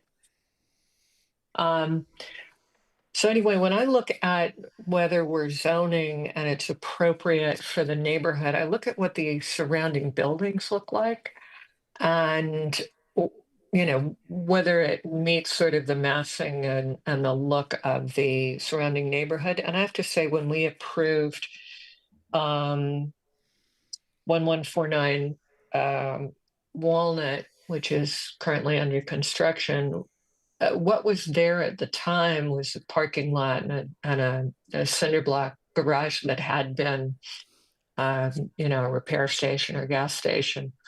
And what's going in, and many of the neighbors from that neighborhood area council who wrote in about this agreed that it looked a lot more like what was on either side of it. It felt like an extension of the village center. This is smack dab in the middle of the village center, and actually has, since the destruction of that building, created a hole. And if I remember right, what was there before would fit pretty closely with what is being proposed here from the street. What happens in behind, which is very often parking lots, which are not very much appropriate to a village center, to me, if you can fill that with housing, that's great. That means you have more people to be at the shops and more people to populate our schools, which right now are having an enrollment crash. And it means that you have more people to contribute to the community. I also remember that when MU4 was passed, I was an observer with the League of Women Voters and was interested in what was happening. And it was passed by, special permit by city council for lots in village centers that had been decimated by previous decisions to reduce height because you couldn't afford to pay the taxes on taller structures, or to create a parking lot because people were worried that without a parking lot, nobody would come to the village centers. We've since learned that's not true. This is a very walkable neighborhood near to some great transit in Watertown Square. And in looking at this and at the proposal, I'm inclined not to think of it in terms of whether this one set of rules is, inappropriate because the same set of rules aren't on the rest of the building. Most of what we have in our village centers couldn't be built today under our current zoning. MU4 allows you to do kind of what we used to do and what made our village centers the vibrant gathering places that, if they are still that, they are today. So that's how I'm approaching this. And I would also associate myself with the comments of Councillor Leary. Thank you. Thank you, Councillor Downs. Ms. Dane, you can keep your hand up, by the way, so you stay in queue, and we'll just get to you when we get to P&D board. You don't have to take your hand down. Thank you. Councillor Farrell, again, we're keeping it in committee, and then other councillors, and then P&D. Thank you, Chair. Quickly, first of all, I think this is a nice-looking building. I thought it was a nice-looking building and an appropriate building at 4 stories. And when they moved to the 5th story, it seems to me that we spent a couple of years saying there's a huge swath of Newton where this would be appropriate, but not here. And the people of Nonantum very vociferously said over a period of a couple of years, they didn't want this kind of development as it was being proposed. They are still saying that. And I think it's time that we begin to listen to the people in the diverse neighborhoods about what they want. And if we want to change zoning in a neighborhood like Nonantum, I think we need to go back to that neighborhood and have conversations with them about what they really would like to see. And I think this is the wrong way to go about it, with one building here and then potentially other buildings happening. There are things like, I'm very concerned about the story that I've heard that the Moldova restaurant, after 70 years, wasn't able to renew its lease to continue. I don't know the specifics on that, but I have a hunch that some of it is some of the other property owners are prepared to, like, once this is an MU4, to claim that right here also. So I'm very interested in supporting this unit at 4, this project as we approved it in the spring. If they want to go to 4 units for 4 stories, then I think they ought to find a space throughout some other neighborhoods where we've approved that kind of development.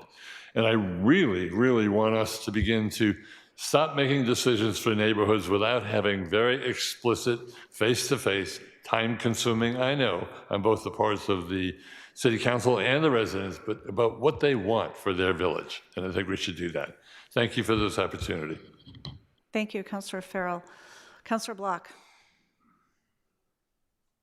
Thank you, Chair.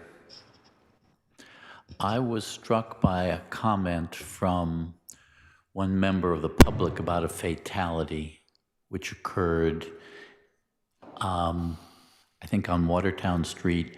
And I'd like to ask, Chair, through you to the Planning Department, if they can confirm this fatality. And I have some more questions about accident data, and I'd like to know if they have that available for discussion. Thank you, Councillor Block. I think we can all confirm that there was that bicycle truck fatality at that corner, but we can ask the Planning Department the rest of your question about, you're looking for crash data, is that? Yes, I am, and any other congestion data that they may have. Ms. Kemet, is that something the Planning Department has available? Or can I don't, oh, go ahead. Hello? Yes, Ms. Kemet. If you could be a little bit more specific about the data you're looking for, we can certainly work with the engineering and traffic staff, but at this time, I don't have any specific numbers to present. Okay, I appreciate that this may have, my line of questioning may not have been anticipated, but I think it's, I mean, this village center is very congested. I don't personally know the crash data. I really would like to see what that data looks like, say, for the past 2 years. And I'd like to see how that compares with other village centers. I'd like to know thoughts about minimizing accidents and crashes in congested areas. I'd like to know what the planning department thinks about that and what we, how we should be thinking about steps that we could take in order to do that, and how proposals for additional housing influence the way you think about crash minimization. So those are the kinds of questions I'm thinking about, and I'm gathering from other questions that we're not likely to vote on this tonight, and I think it's actually very important to maintain the public hearing open for this matter. And I guess that'll be it for now, Chair. Thank you. Yes, absolutely. And as I'm feeling things kind of wrap up towards a hold, I'd like to remind people that anything really important we should get on the table for them to think about for when they come back. And we've hit on a lot of them. Right now, I would like to go to the very, very patient Councillor Susan Albright, who has had her hand up for a really long time, but wasn't on the committee, so I've waited till now. And then there are a few other people after her, too, who should speak. And then let's see if we can wrap this up for the night. And of course, we'll keep the public hearing open. Thank you very much, Madam Chair. I have a bunch of notes. I'm just going to go through them quickly because I know you have a lot to do tonight. So when I looked at this project, I started from the point that it is an eyesore. It is an empty hole in the ground and has been that way for a long time. And it's clear to me from hearing the developers and the architect and the lawyer that this project is not financially feasible at 3 stories. So that's why I think that they were looking for either VC2 or MU4. That's my guess for what's going on, that they can't make this financially work at 3 stories. And MU4, and I was on the council, as was President Laredo, was created for this purpose as a floating zone for the council to decide where it's appropriate and where it's not. And I happen to think that this is an appropriate place to put it. As we all know, we need more housing of all types in Newton. We need more affordable units, and this will provide 3. We need smaller units, and that's the reason why BU2 is not good, because it mandates the size of the units, and MU4 gives people more flexibility. And to Councillor Farrell's comment, I don't know if you were in the chamber back in the day when we went through the Austin Street and Trio public hearings and spent a year. The chamber was full. I mean, this is like nothing by compared to what was in those days. And it literally, Austin Street and Trio was going to be the death of Newtonville, the ruination of Newtonville, and maybe even going to go further and cause the ruination of the city of Newton. And so the neighbors sometimes think that this is going to be the worst thing in the world that happens, and I hope we can all agree that what happened in Newtonville is a good thing, that those projects brought vitality and people and new shops, and I love Henry Bears Park, but that's just me. I love the Legos there. Let's see, just a few more comments, and then I will pass it off to others. I looked at the shadow study, and I would love to confirm that the shadow study showed, it didn't show the whole picture, but at 8 o'clock in the morning on the winter solstice, the shadow goes across the street. I don't know if it goes into the park or not, but by noontime, the shadows are gone from the park. So I think that's an important point for everybody to understand if I have that correctly. Do I have that correctly? That's correct, yes. So the only time when the shadows bother the park is at 8 o'clock in the morning on the winter solstice. Okay, thank you, that's great. As it was brought up earlier, the energy codes are good for the people who will live there and are good for the city of Newton. And I think I've covered all of my points. And, to Mr. Kavanaugh's point, MU4s won't happen on Court Street because Court Street is not a village center. So I don't think we have to worry about that. There may be other things you have to worry about, but it's not village center. And that's it for me. Excuse me, you're not recognized, Mr. Kavanaugh, at this moment. Are you all set, Councillor Albright? Thank you very much. The last councillor I see with her hand up is Councillor Greenberg, and then we're going to finally give Planning and Development a chance. And I do still see some members of the public put their hands up, and I will come back to you after Planning and Development has a chance to talk. Maria Greenberg. Thank you, Chair. Just a couple things. Could planning please remind us what the range of unit sizes are, please?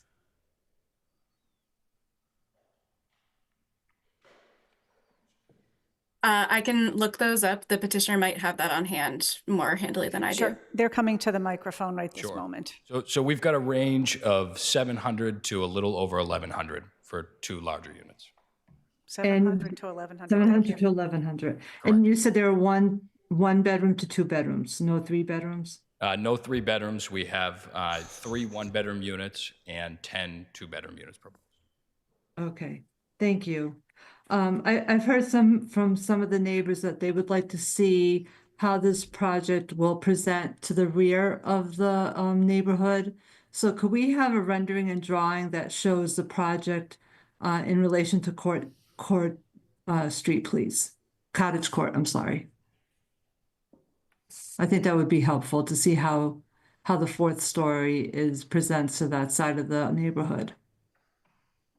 And then I'd also like to have a more firm plan from the developer and how there will be no left-hand turn out of the project onto Watertown Street. Thank you. Thank you, Chair. Thank you, Councillor Greenberg. That's it that I see for the councillors right now. So let's go to, I'm going to go to the Planning and Development Board. Are you a member of the public who would like to speak when I come back to that? I will. I'm going to let Planning and Development have a turn. They've been very patient too. Mr. McCormick, would you like to call on people? I see 2 of your members have had their hands up for a while. Do you get to see that on your screen as well? Okay, go for it. Yes, I think Amy was up first. If you want to speak. Okay. Thank you. So I just wanted to add on the question of spot zoning and its role within zoning practice in general. I did a study in 2019 where I reviewed the zoning ordinances and bylaws in 100 cities and towns in Greater Boston.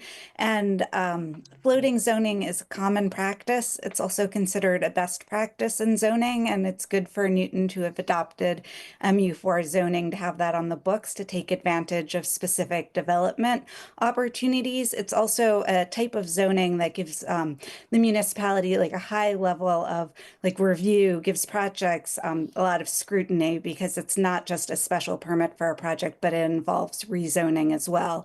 And the process is set forth in the ordinance. So there's not any legal issue with doing this, and there's not a problem in terms of general best practices in zoning. And there was also a question raised in the discussion about whether zoning should be consistent from parcel to parcel.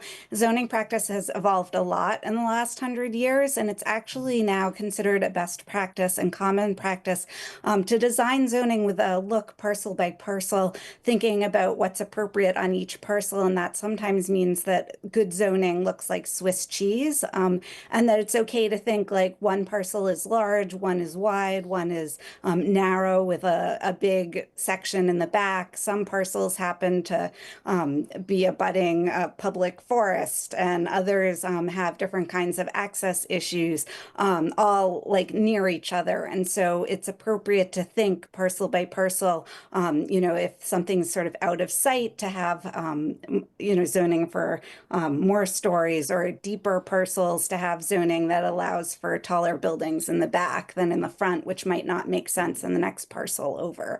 And another thing to think about that really definitely varies parcel by parcel is what's on them. That now it's considered appropriate to think, like, if you have a gorgeous building or a historic building on parcels, maybe you don't want to incentivize the redevelopment of those, and you can tailor your zoning to have denser housing allowed around, like, protecting buildings that you want to protect, and incentivizing redevelopment of parcels that are like holes in the ground, literally. So I think that this is really fits in with zoning practice that I've seen, like, across the region. Like, it doesn't raise any red flags for us to be like looking at this specific parcel in this way. And then just the one other thing I wanted to mention, I like toured all of Greater Boston's downtowns looking at new multifamily development. And in most towns that I went to, like, you see it immediately. It's like so obvious, the new like mixed use structures. But when I went to Lexington Center and I was walking around, I knew they had this like 30-unit project. And I'm like, where is it? And I walked up and down, and I went to a restaurant. I looked it up on my phone, and they had a parcel that was a little bit like this, where it was like narrow in the frontage on Mass Ave, but a large parcel in back. And they had these extra stories that were just completely hidden from view from the street. And it just blended in with all the other buildings in a way that, like, I shockingly didn't see their new building. And it just reminds me of the like layout of this building. I can't really speak to how it looks from like the neighboring parcels in the back, but in terms of from the street view, it looks similar to that kind of approach. And that density really looks different from the street depending on the dimensions of the parcel. And just having a parcel that's narrow in its frontage and deeper in the rear really has a way of hiding density and making it look like the small scale, like fine-grained urbanism that people really appreciate in historic downtowns. Thank you, Ms. That's all. Steen. Thank you so much. Kevin, do you want to keep going with your Peter? people? Yes, thank you. I just had a couple of quick questions. The planning board didn't actually get the shadow studies or the elevation view, so I think we need to spend some time after this meeting to take a closer look at those. But I did notice from the plot plans that the parking spaces, some of the parking spaces seem to be smaller in the proposed change than they were in the version approved by the Land Use Committee. And I was wondering whether there's any change in any of the dimensions of the parking spaces in the new proposal. Thank you. Thank you, Mr. Dorringer. I think what we're doing at this point is making a list of things that the team is going to come back addressing. So thank you so much. So, and I just had one comment. I appreciate all the comments that have been coming here. I think this is a good use of MU4, and it's the small units are the thing that really impresses me here. All over Newton, we're building these huge McMansions, and obviously people want to move into them, but there are a lot of people that want to downsize, and we just need small units so much, and this just seems a great idea to have small units in here. Thank you, Madam Chair.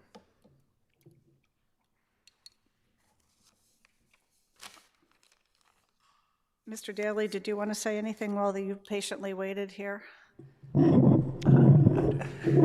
I'm torn.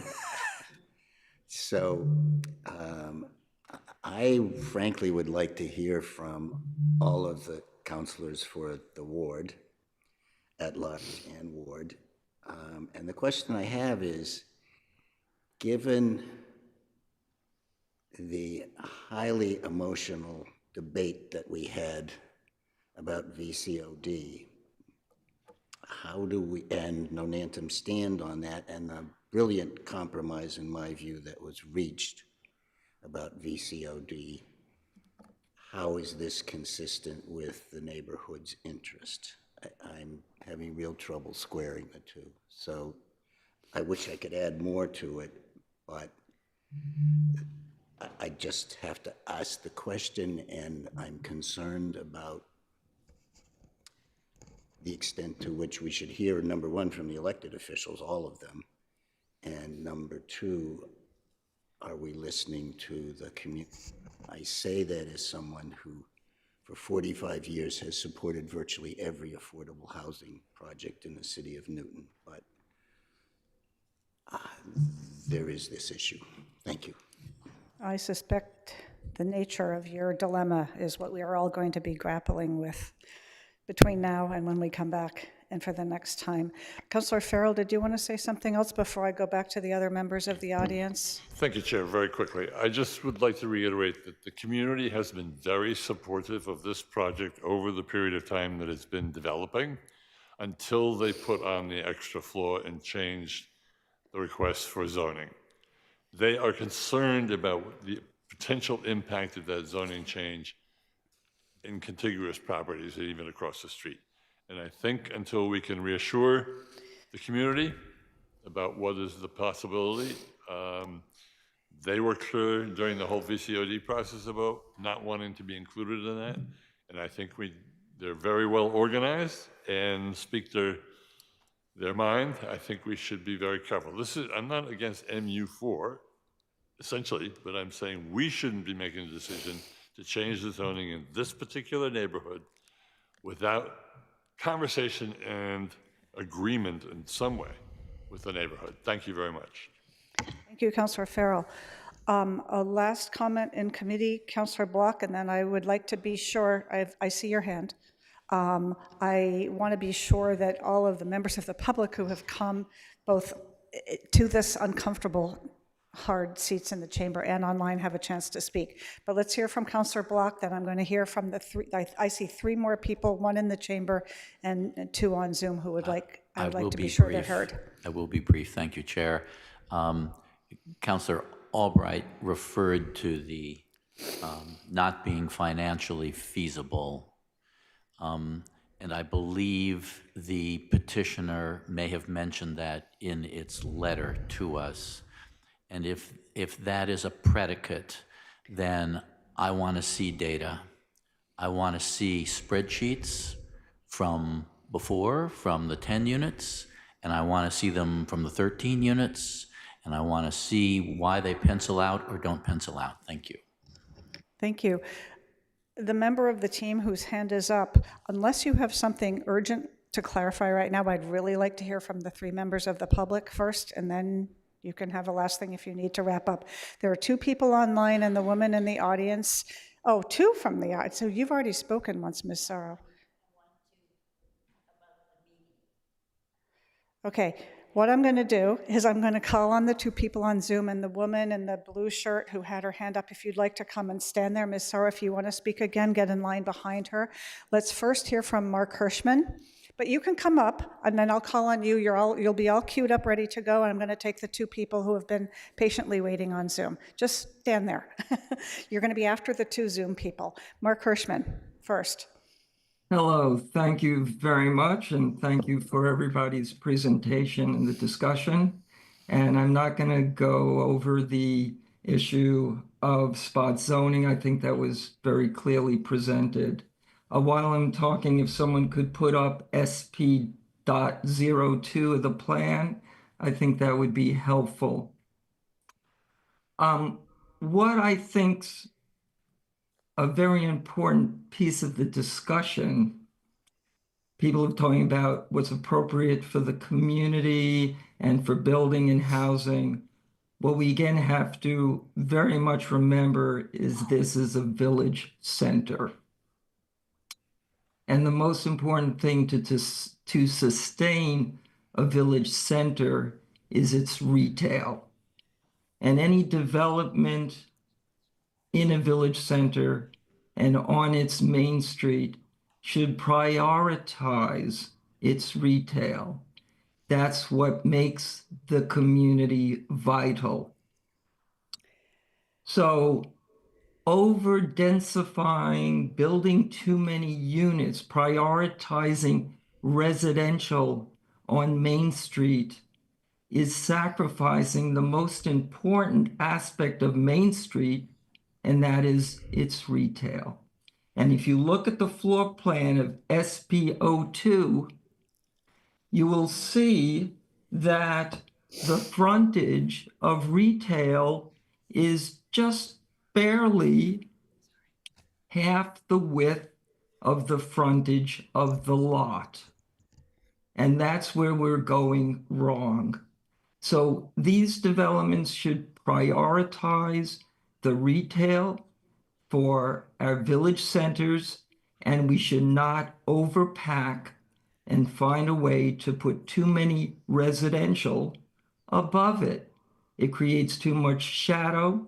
It creates too much of a high-density metropolis feel as opposed to the village feel.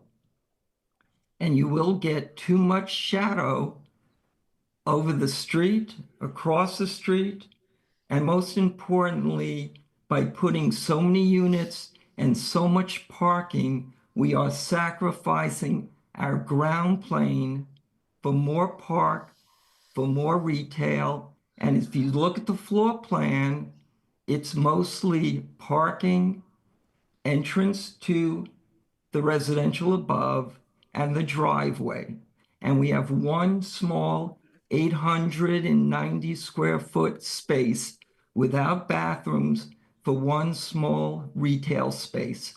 We need to preserve our village centers and our businesses. Thank you, Mr. Just Hirschman. look at the old streetscapes, and that's what we need to help preserve. Thank you very much. Thank you very much. Janet Sturman. Again, patiently waiting. Thank you.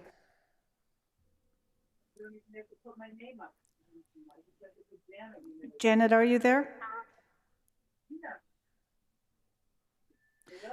Janet, we can't hear you. Oh, now you're muted. I'm going to go with the two people in the audience, and if we work out your microphone situation, I'll come back to you. And then I see Mary Lee Belleville. Let's see the two people who are here in the changer. Come right up. Thank you, ma'am, for your patience also. Maria Camilli, 70 Albemarle Road. So I drive down Adams Street and Watertown Street a lot. I live in the area. My concern is it's a very busy intersection, very busy, high pedestrian, high traffic. I'm concerned about the driveway. I guess obviously it's too late to even think about that, but what precautions are they going to take for pedestrians who constantly are walking back and forth there to give them a warning that a car is going to be exiting the driveway? That's a concern for me. And if the rear does go all the way back to Murphy Court, is that the street that's back there? Why wasn't the driveway put over there so that there would be less traffic going on to Watertown Street? The other thing is regarding the left turn out of there. They're not even going to be able to make a right turn out of there. I was on that street at 3:30. That light on Adams Street backed us up to Cook Street, which is 3 blocks down. And it's high traffic, it's a very busy intersection, and there's a lot to think about. It's a very lovely building, and I would love to see that spot filled in, but I hope that good judgment is made in these decisions. Also on the other side in the back side of the building, there are homes, and there are humans living in there. To have 4 stories, to have to look up and people looking down at them, I find that uncomfortable. I would like to see a 3-story there, very much so, but not a 4-story. Thank you. Thank you. And thank you for your patience too. Ms. Sorrow. I'm not going to take up too much time. As far as the meeting, when this was first proposed in the summer, I think, they had asked, and we had heard from the neighborhood that they were going for a VC2. I think they must have gotten 60 to 100 emails opposing, especially what we went through with the village center and stopping it last time. So they had the emails of those people that are in Nonantum that oppose that they could have sent a flyer saying, we are having a neighborhood meeting. It's not up to me. They had a list and it should have been done, and it wasn't done. There was only one person that I heard went I'm to going the to meeting. interrupt you for a minute because I think we've heard this. Well, I want to clarify, there was not a neighborhood meeting. Even though they held a neighborhood meeting, there wasn't anybody there. We've heard that, and I think it's very important for when they move forward that they hold that meeting, and you're pointing out all the names of people they have that they can reach out to, which we appreciate. And I don't understand why we're even here, because they approved, and the neighborhood was all for the 10 units and the waiver of 2. But a month later, and it's not, I'm sorry that they're financial and stuff, but do we have to fund the developer to make a profit? Thank you. Thank you, Ms. Sorrow. Ms. Sturman, do you want to try again?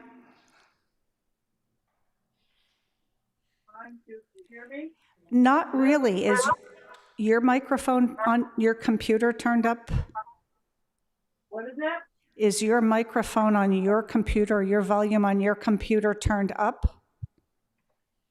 Hold on, let me see if I can fix this. Hold on one second.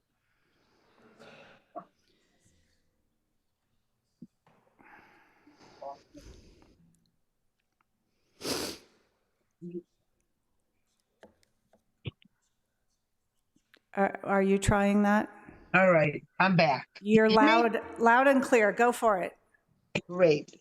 Thank you for listening to take my comments. I appreciate it. I know we have a lot on your plate tonight. Just a couple of things. I have a lot of issues with this developer and their friendliness to the neighborhood. Specifically, that has to do with the fact that the neighbors they're not, they wanted to help this John the Barber out. No question about it. They love John the Barber. But now it's taking so long, and I was coming back with all these concessions he wants after tearing down the building. And I'm just going to say it out loud. I'm calling bullshit on the comment that they knew they wanted to go with this 13 units when they went for the parking waiver. If that's the case, why didn't they file for it then? So I have an issue with that. The other thing is regarding the community meeting, and I think it was clear. It's been made clear that they had set up a meeting, or they reached out to the neighborhood about having a community meeting, and the neighborhood said our schedule is very tight. We can't do it this month, and they went ahead and scheduled it this month anyways. And then they said, "Well, we had a community meeting. You didn't show up." That right off the bat does not bode well for this developer. So from my perspective, 2 strikes against them. And the third thing is, I don't know why they already had a special permit and they already got a modification to the special permit, which was the additional parking.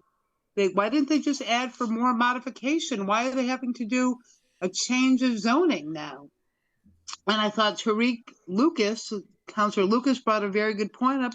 There are other types of zoning changes they could have put in. Why did they go with MU4? Why didn't they go with BU2? I mean, lots of good questions about this. I don't trust this developer at all. And I'm not talking about John the Barber. I don't know who his partner is. The guy has a very bad reputation in Boston from what I've read as a slumlord, but that's just what I've read online. I don't know. Things change, I guess. But these 2 strikes about not being forthcoming about wanting to change the zoning when they had asked for a modification, getting the waiver on the parking, and then setting up a community meeting and not reaching out to enough, and not even being respectful of the people who run the community to what they said about their schedule being extremely busy in the month of December. It just doesn't bode well. So that's my commentary for tonight. Thank you for listening to me, and have a good evening. Merry Christmas, everybody. Thank you, Ms. Sturman. Happy Hanukkah also. Okay. Happy Hanukkah to you. Glad you got the microphone working.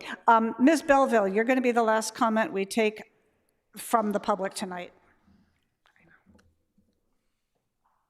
Go ahead. You can unmute, I believe. Thank you. Thank you. And I wasn't even planning on commenting.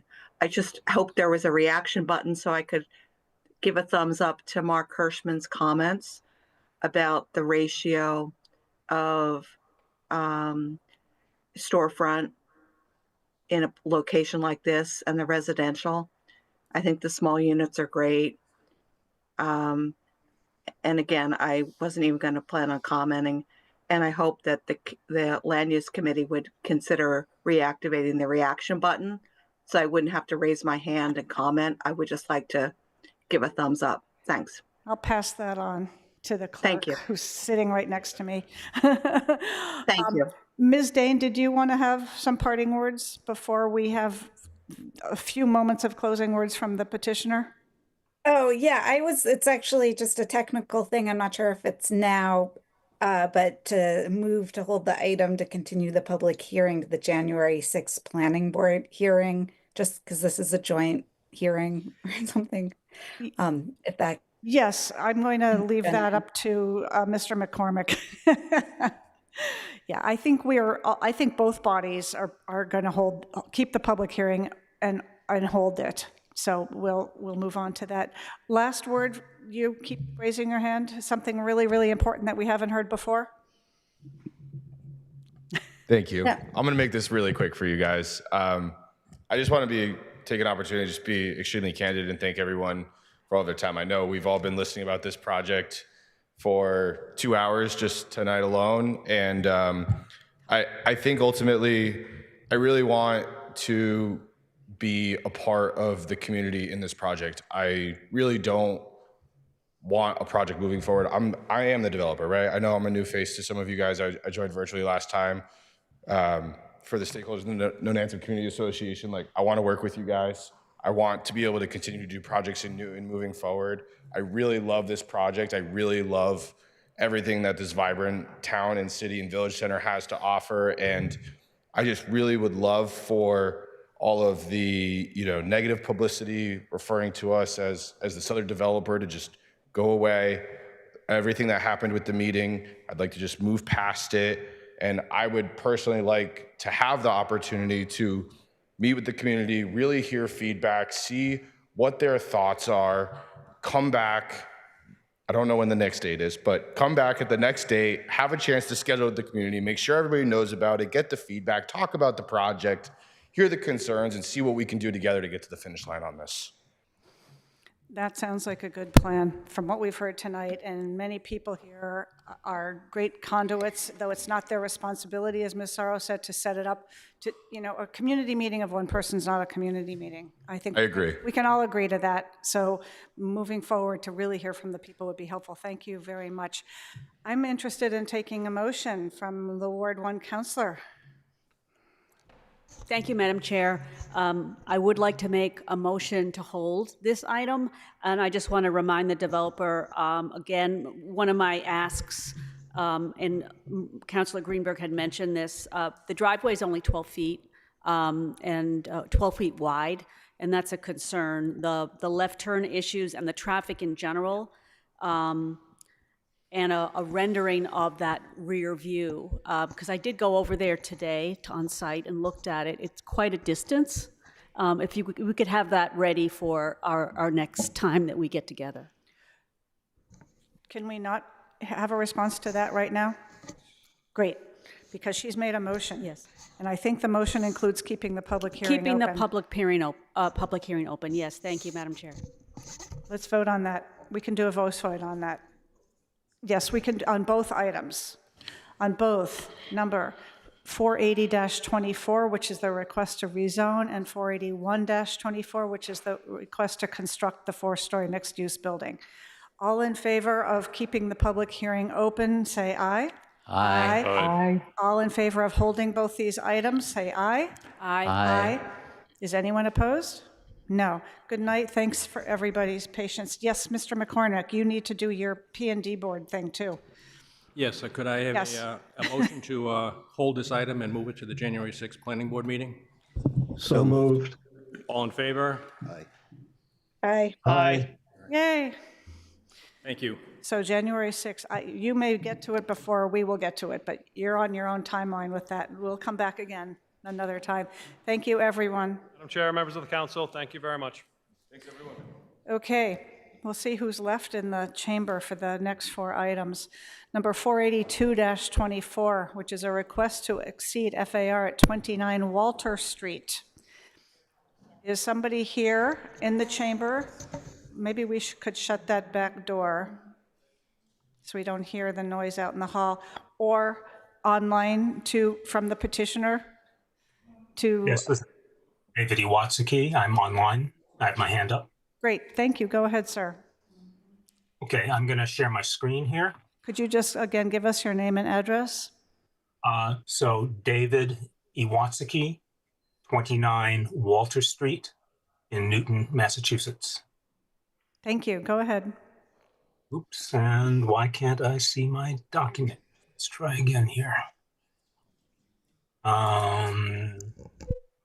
Here we go. All right, so I'm sharing now. Are you able to see this document?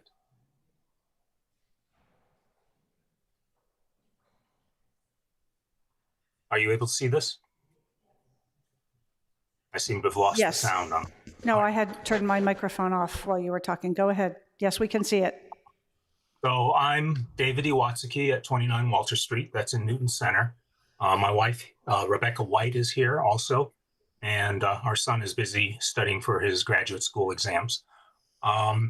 We've lived here in Newton for 30 years. And since the house was built in 1923, we have not had, there's not been substantial renovations in here. And we're really looking at redoing the home to make it more livable and for a aging in place.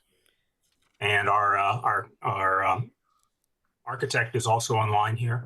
I was going to go through the drawings that she has prepared. I just wanted to point out that on the website, there are actually 2 sets of drawings. There was one that was uploaded as part of the historic review that we went through, then was approved. And there's a later set of drawings that it had been asked that we get them stamped by the architect. So I was going to show the stamped version. Is that all right?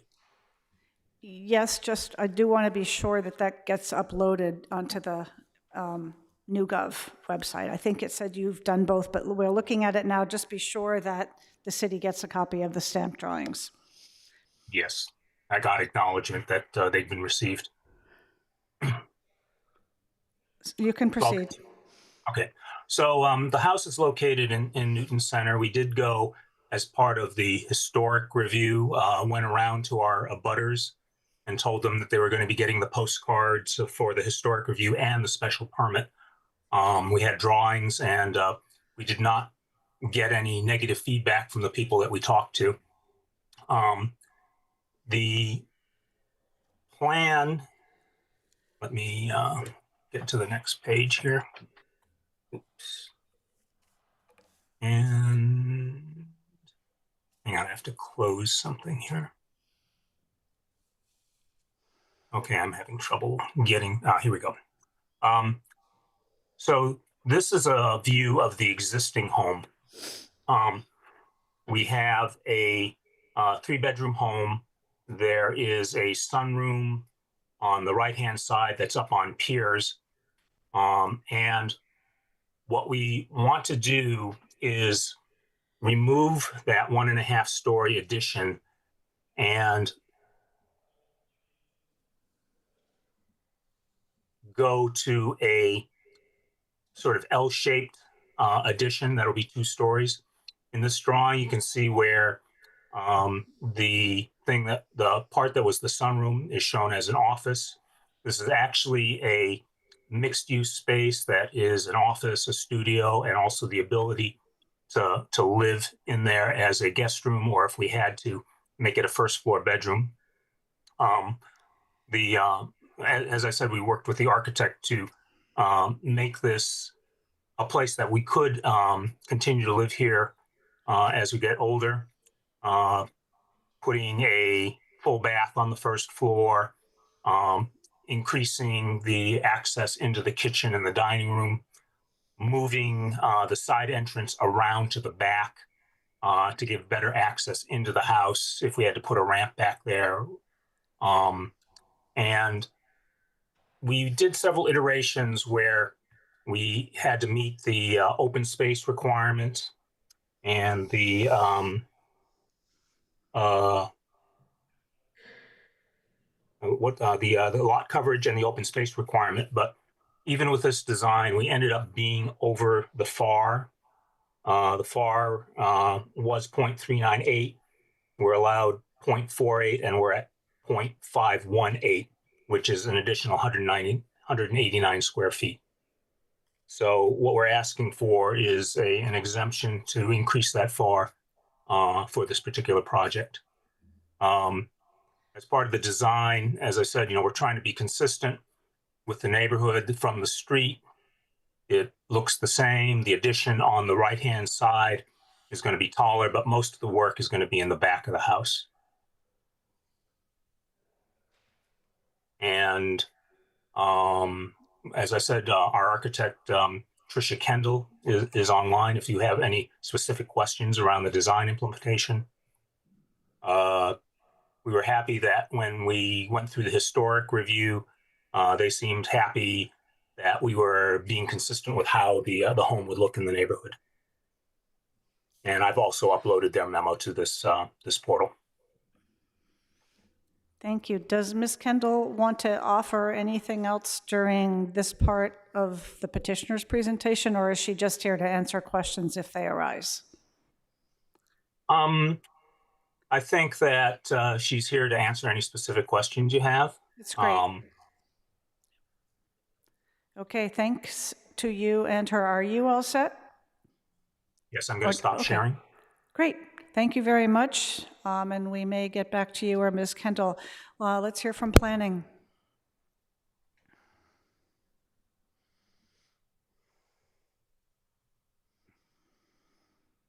Hello, everyone. This is Kat Kemen again, Senior Planner for the city. This is petition number 482-24 at 29 Walter Street.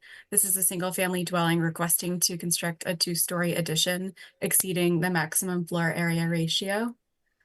The only element of zoning relief needed here is to exceed the by right floor area ratio.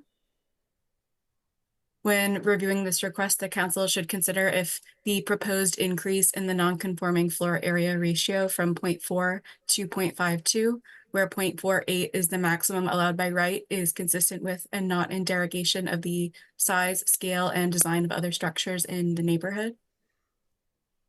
A little bit of context, this is a single-family dwelling in the SR3 district. The uses surrounding the area are primarily residential in nature. And we had no major concerns noted here. It looks like the design was thoughtful in terms of the historic nature of the house and the size and scale of dwellings nearby. And we do have the plans that have been signed and stamped, so that is all set. And happy to pull up any plans or answer any questions. Thank you, Ms. Kemet. Let's see if there are any questions from the Land Use Committee. Anybody have any comments? Councilor Labovitz. Yes, a few of the councilors visited this site and spoke to the petitioner. I was very impressed with their goal to age in place and very supportive of people who want to do that. It's very consistent with the neighborhood itself. As it was mentioned, the front of the house is not going to change in appearance. So when the time comes, I'd like to move to close the public hearing and approve this project. Thank you. Thank you. I do see one hand up. Sorry, I missed a public comment, and then we'll come back to committee. Mr. Roach.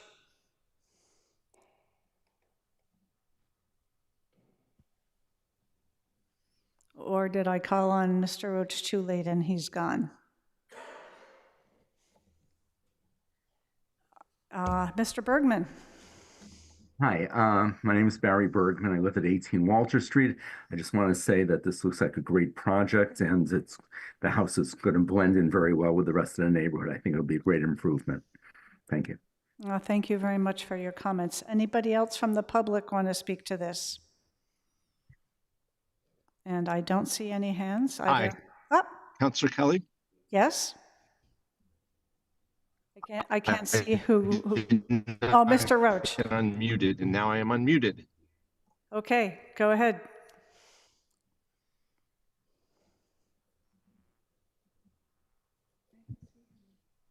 Daniel Street.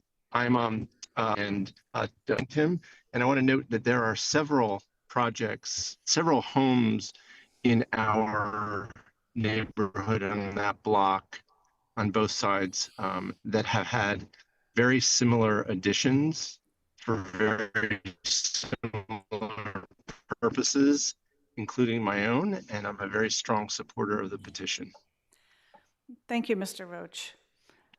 Is there any other member of the public who would like to speak to this? And if not, we will go back to Councillor Lobowitz's. Oh, we do have one other comment in the committee. Mr. Councillor Lucas? Thank you, Chair. Question, not a question, it's more or less a statement to the petitioner. So I am in support of the addition to the home, but I just want to make you aware that your lot coverage is an eyelash beneath the maximum lot coverage of 30%. You're at 29.8%. And your open space, you need to be at a minimum of 50%, and you're at the 50%. So I just want to make you aware, if you exceed your lot coverage or you don't meet the open space requirement, you could be subject to a consistency ruling or an amendment or another special permit to make you in compliance, okay? I just want to make you aware of that. So please make sure you follow the plans as they are presented on paper, okay? Yes, thank you very much. All right, thank you. I'm all set. Any other comments from the committee? Councillor Farrell? Just very quickly, I was pleased to visit with Councilor Lobowitz. I think it's exactly the kind of project we'd like to see in the city, and I encourage the residents to move forward. And I second Councilor Lobowitz's motion. Thank you. Anyone else? So do you want to make your motion officially?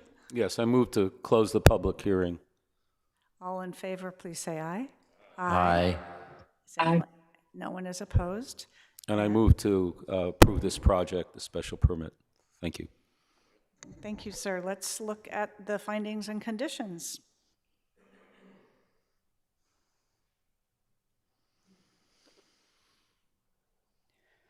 Hello, this is Kat again.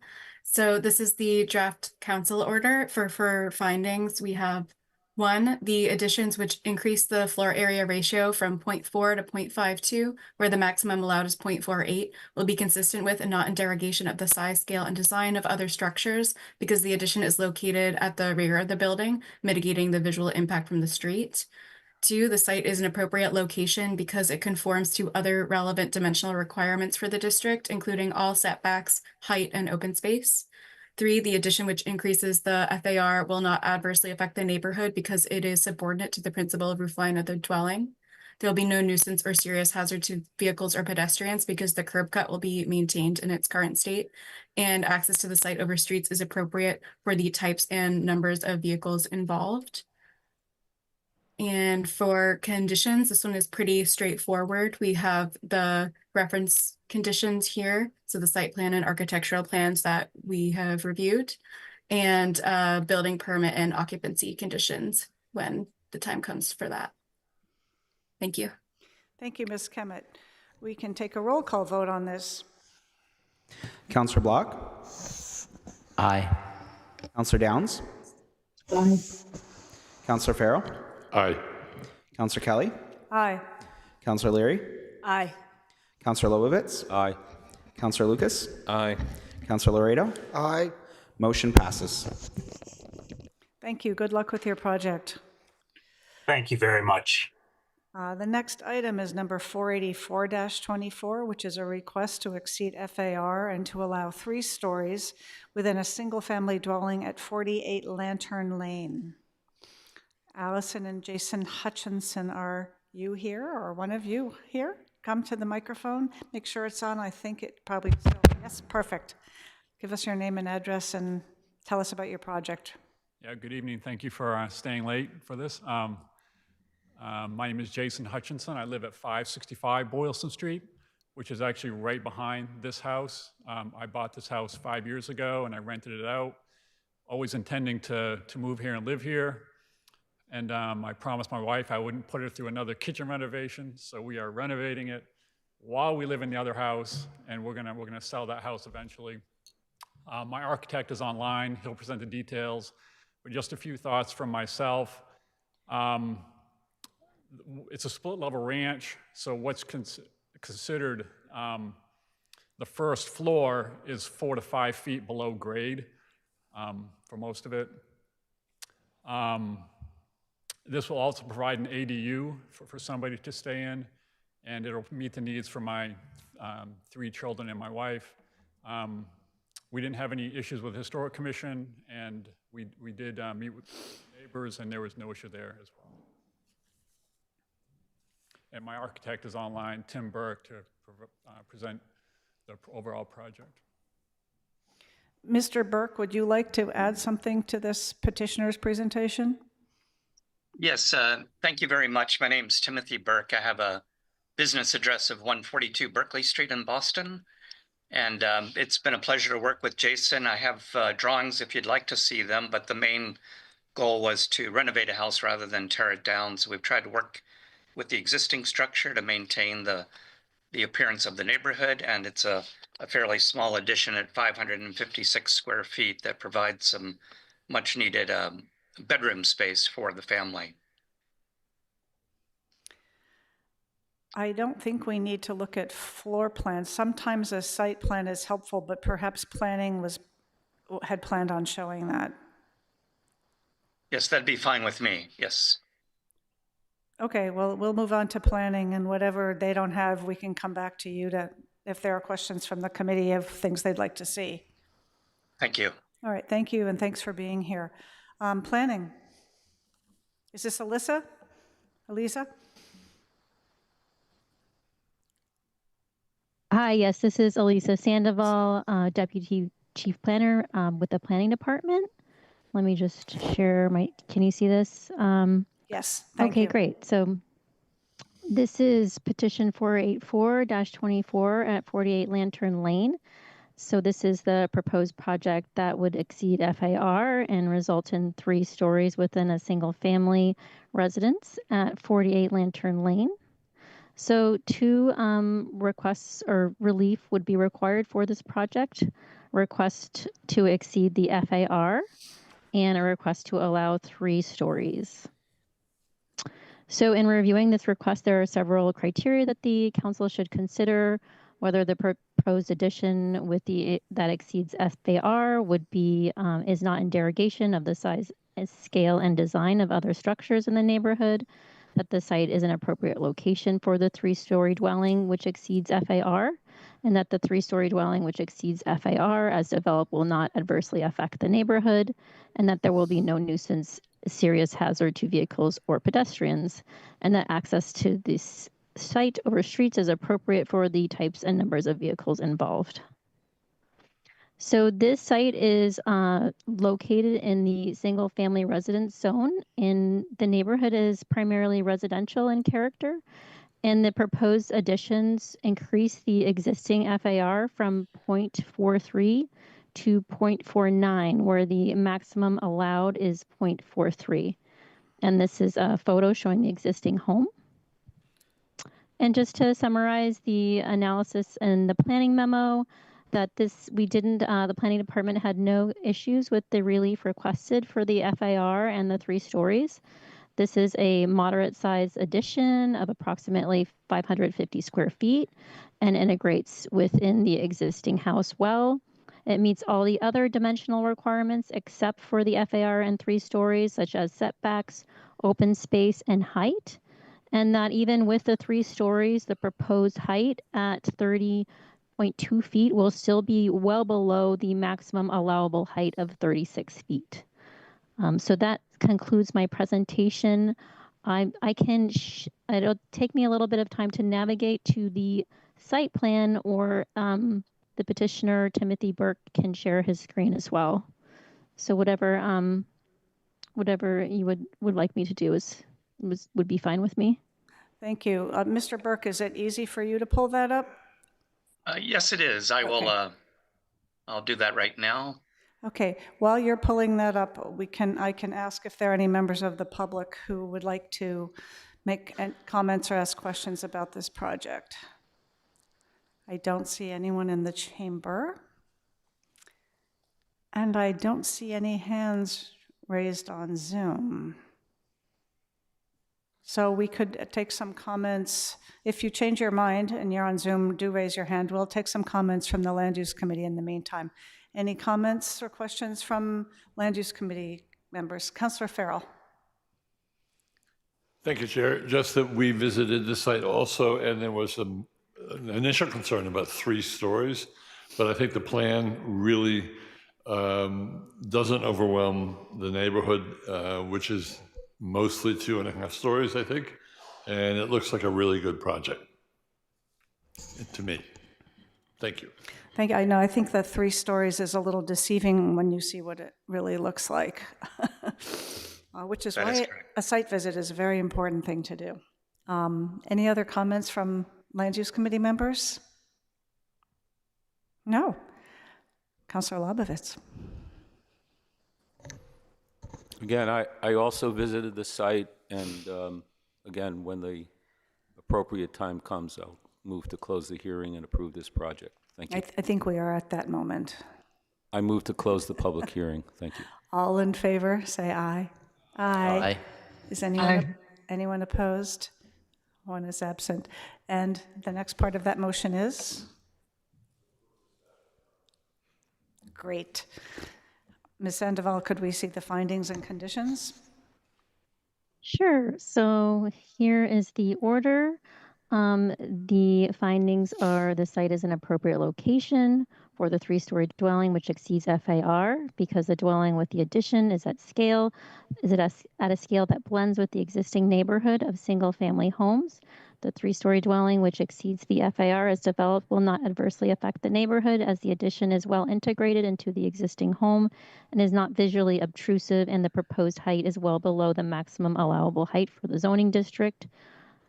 There will be no nuisance or serious hazard to vehicles or pedestrians, because there are no changes proposed to the driveway. Access to the site over streets is appropriate for the types and numbers of vehicles involved. The proposed addition, which exceeds the FAR, is not in derogation of size, scale, design of other structures in the neighborhood, blends well with the existing home, and is mainly in the existing footprint of the home, and is similar in scale to the existing homes in the neighborhood. And then in terms of the conditions, just a standard plan condition, noting the architectural plans and plot plan, and the standard conditions for registering building permit plans and certificate of occupancy as well. And that's it. Thank you. This one seemed pretty smoothly prepared and quick for us to consider. We'll take a roll call vote on this. Councillor Block? Aye. Councillor Downs? Aye. Councillor Farrell? Aye. Councillor Kelly? Aye. Councillor Leary? Councillor Lobovitz? Aye. Councillor Lucas? Aye. Councillor Laredo? Aye. Motion passes. Thank you very much. Good luck, Mr. Hutchinson, and good luck to your wife with the new kitchen. It's looking beautiful. We'll all come over once you're moved in. Next item is number 341-24, which is a request to extend a non-conforming two-family dwelling use, to extend the non-conforming front setback, and to allow a three-story structure at 52-54 Hatfield Road. Mr. Morse? Is Mr. Morse wanting to present this tonight, or somebody on behalf of the petitioner?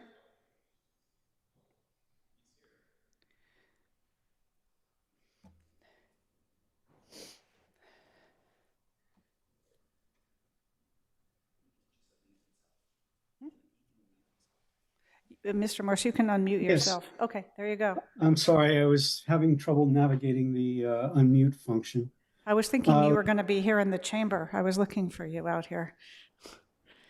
I'm sorry. You're I in the have an dark, too. architect as well online to describe the plans. The thing that I wanted to bring forward was that on September 17th, I mailed out a letter introducing my family and the particulars of the project, because part of the issue with our last meeting was communication. And so I did it as if it were a notice of intent to all of the abutters in the general area.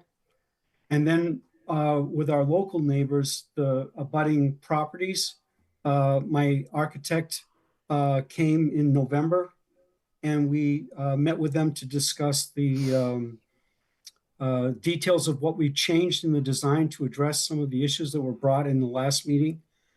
And then I was hoping that, my architect could present the particulars of the plans to the committee. That would be terrific. Is that Mr. Lopes? It is.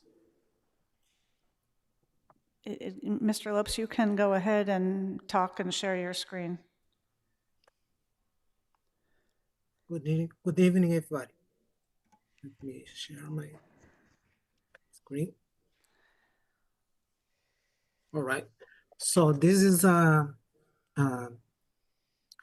residential property that was built as a two-family, but sitting in a one-family zone. So the owner bought the property last year, and since then he's tried to find ways to improve the family, not only inside but outside as well. So you can see the pictures of the front of the house. He's looking forward to add a front porch with a deck above, a deck on the right side.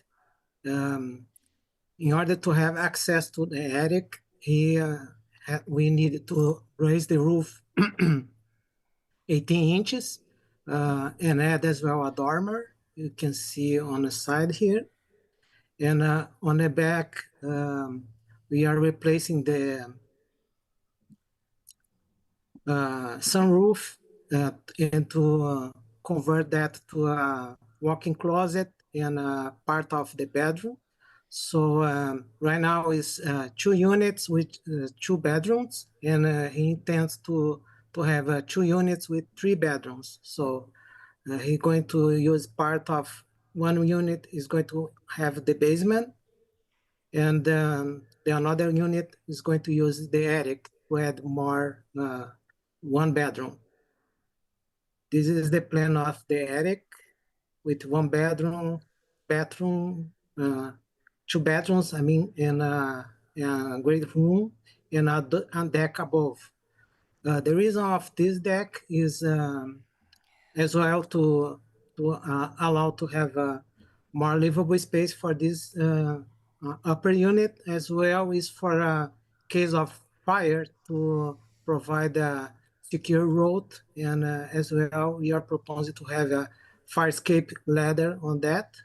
The last meeting we have some concerns about the privacy to have this deck facing to the property on the back.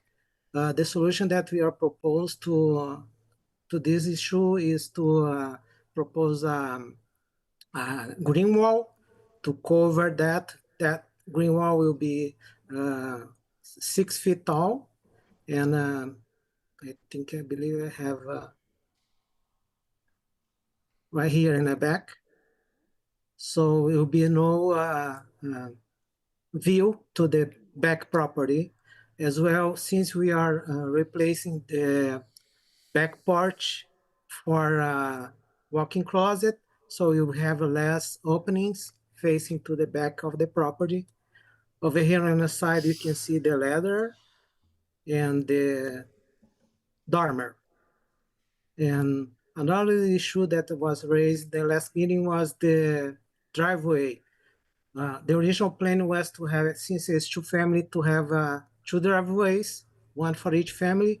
But since it has some concerns about it, so we decided to go for one driveway only to meet all the parking spaces that was required for this unit.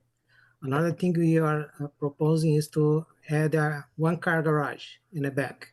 Since the lot is kind of in a small size, so the only place that we can meet the setbacks for the property line will be on the back. So that's pretty much the proposal that we want to. And another thing we want to emphasize is the back upper deck is something that the other properties in 2 families as well in the neighborhood already have upper deck as well in the level of the attic. So we're not proposing anything that is not already existing in the neighborhood. And it pretty much summarize the whole thing. Thank you, Mr. Lopes. Is that the end of your presentation? Yes, thank you. And Mr. Morse, you too? I assume you'll both be here if there are any further questions.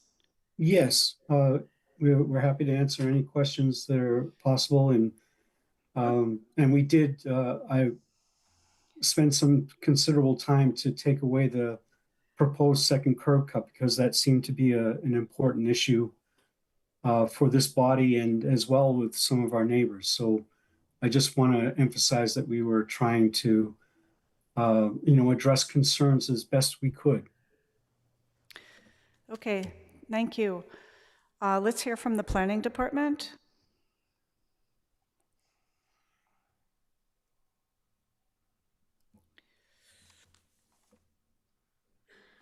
Hello, this is Kat Kemet, Senior Planner. This is petition number 341-24 at 5254 Hatfield Road. The first public hearing for this petition was opened on September 13th, 2024. At that meeting, several councilors and members of the public expressed some concerns and thoughts about the proposal of the additional driveway, the height, and the potential for the upper deck at the rear to intrude upon the privacy of neighbors. So there have been a few changes since then that the petitioner just went over. In terms of zoning relief, the petitioners need relief to alter and extend the non-conforming 2-family use, to extend the non-conforming front setback, and to allow 3 stories.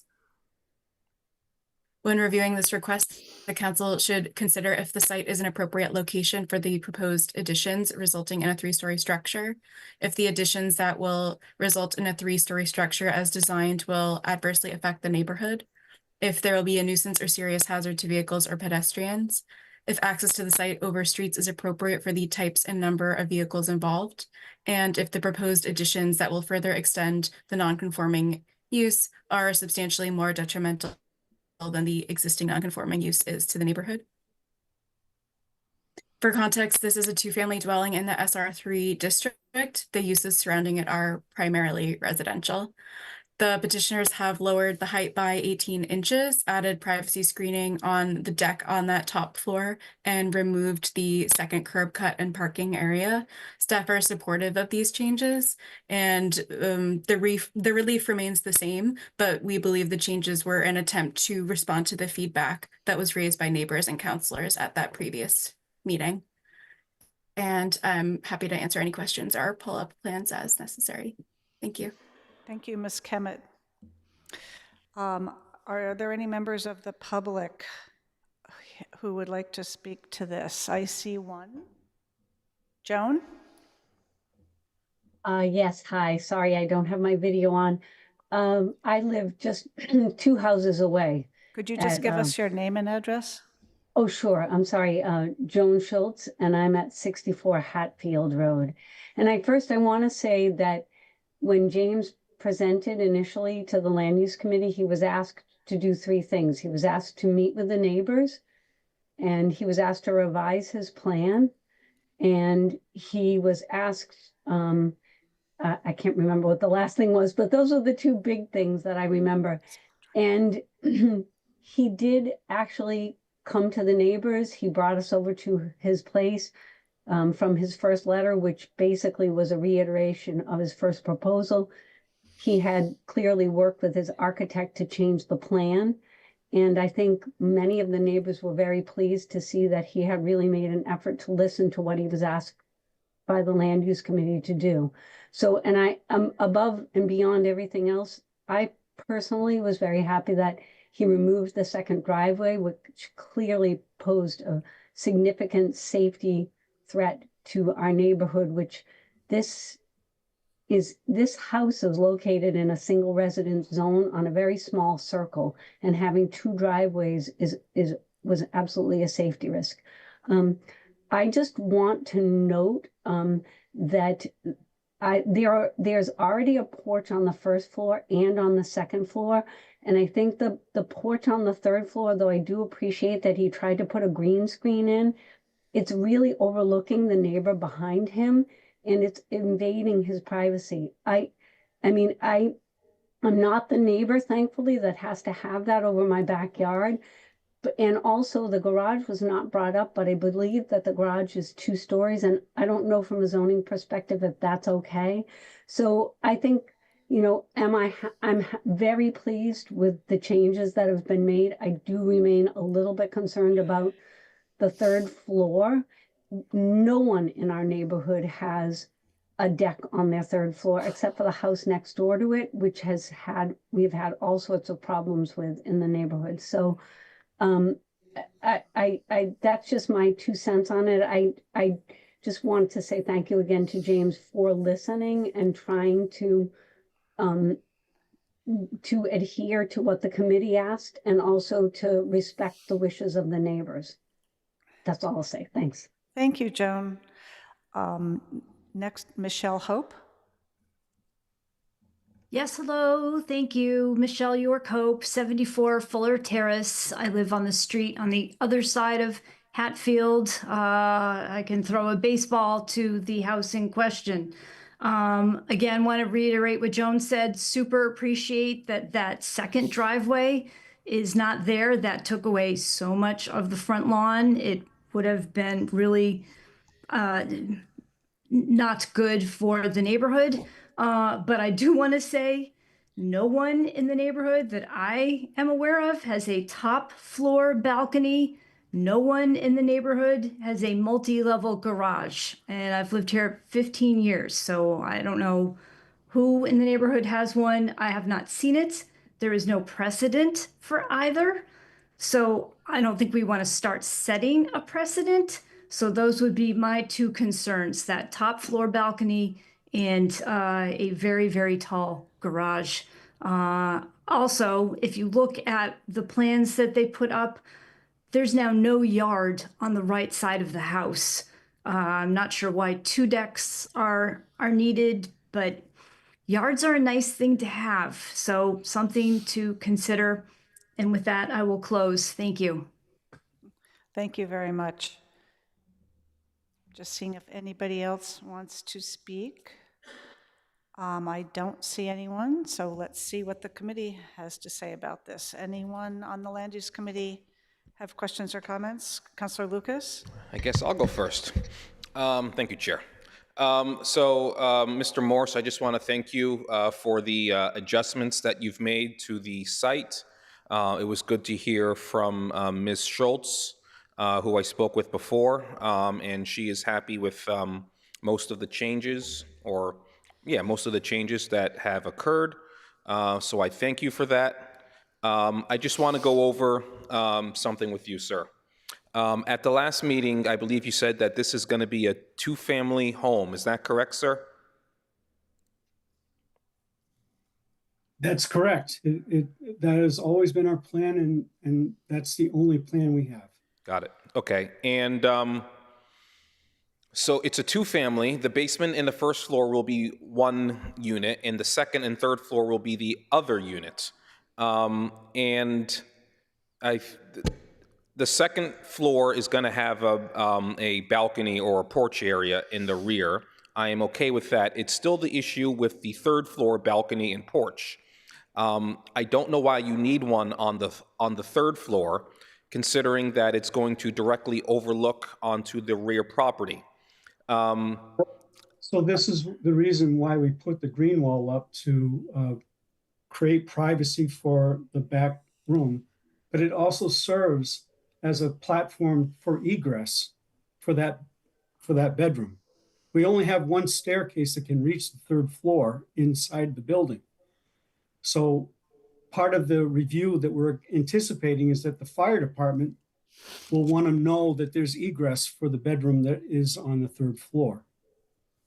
And so this was a way for that to happen in a way that was, very, from a construction perspective, it was less expensive to do that. Okay, well, I can't speak to what the fire department will say or won't say. This is really for the relief that is needed. And I am your neighbor on Lime Road wrote us an email, and he still has many concerns about the porch that is in the rear. I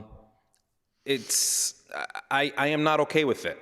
I think we heard from Ms. Schultz, and I think the other woman who spoke, Ms. Hope. They said that no other homes in this neighborhood have a third floor porch. I guess I am. There are houses. Excuse me, sir. Excuse me, sir. I was speaking. I'll give you a chance to respond. I am not okay with a third floor porch in this particular location.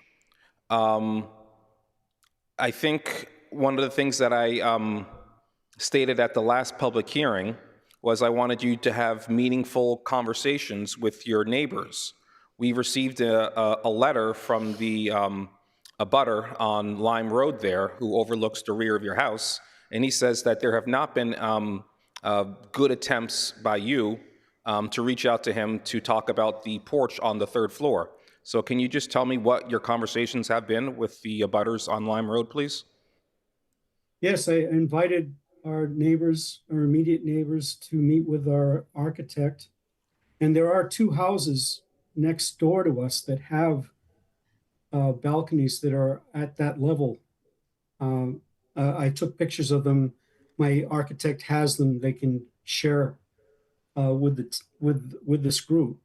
And then I spoke directly with my neighbor in the back, explaining what the point of the green wall was, which was to provide privacy for both the people that are living in our home and for his family.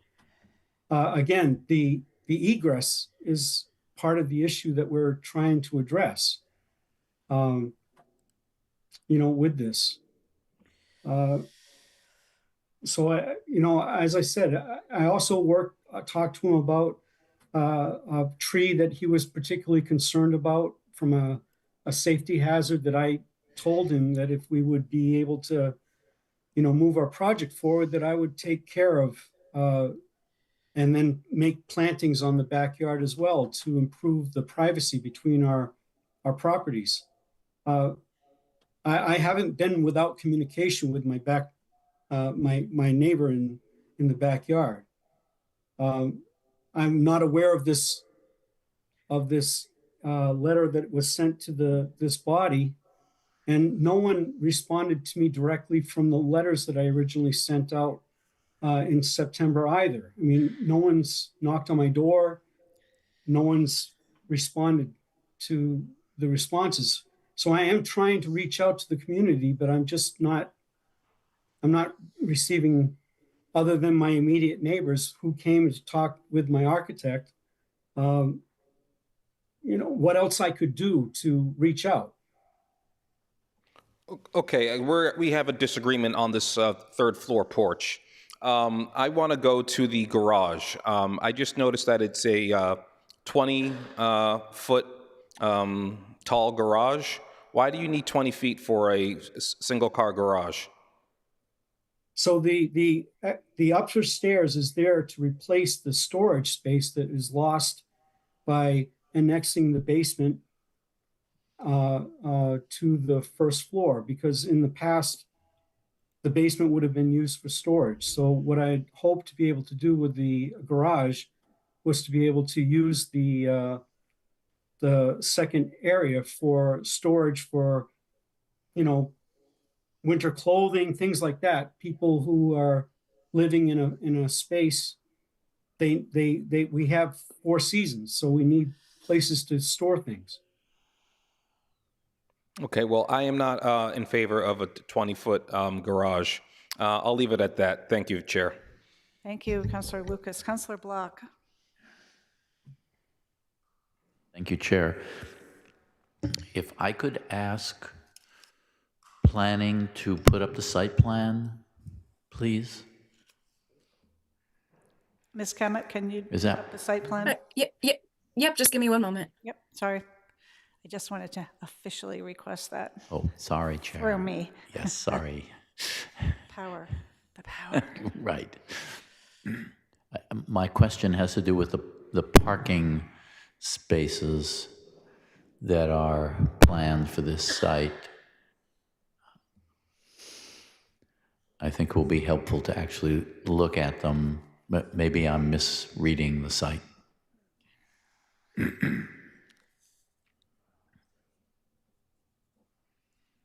So, let's see, Hatfield Road's on the left. Oh boy, this is hard to read. So, so there are 4, so I see the garage in the upper right and the curb cut. There's just one curb cut, sort of top left. So where are the parking stalls? For which unit? Mr. Lopes, do you have a plan that shows the parking stalls laid out? Whether striped or not, so we can see where your plan, a dimensioned plan that shows the sizes of the parking stalls and exactly where they're located and sited? Mr. Lopes, that's a question for you. Okay, I will show it. Give me 1 second.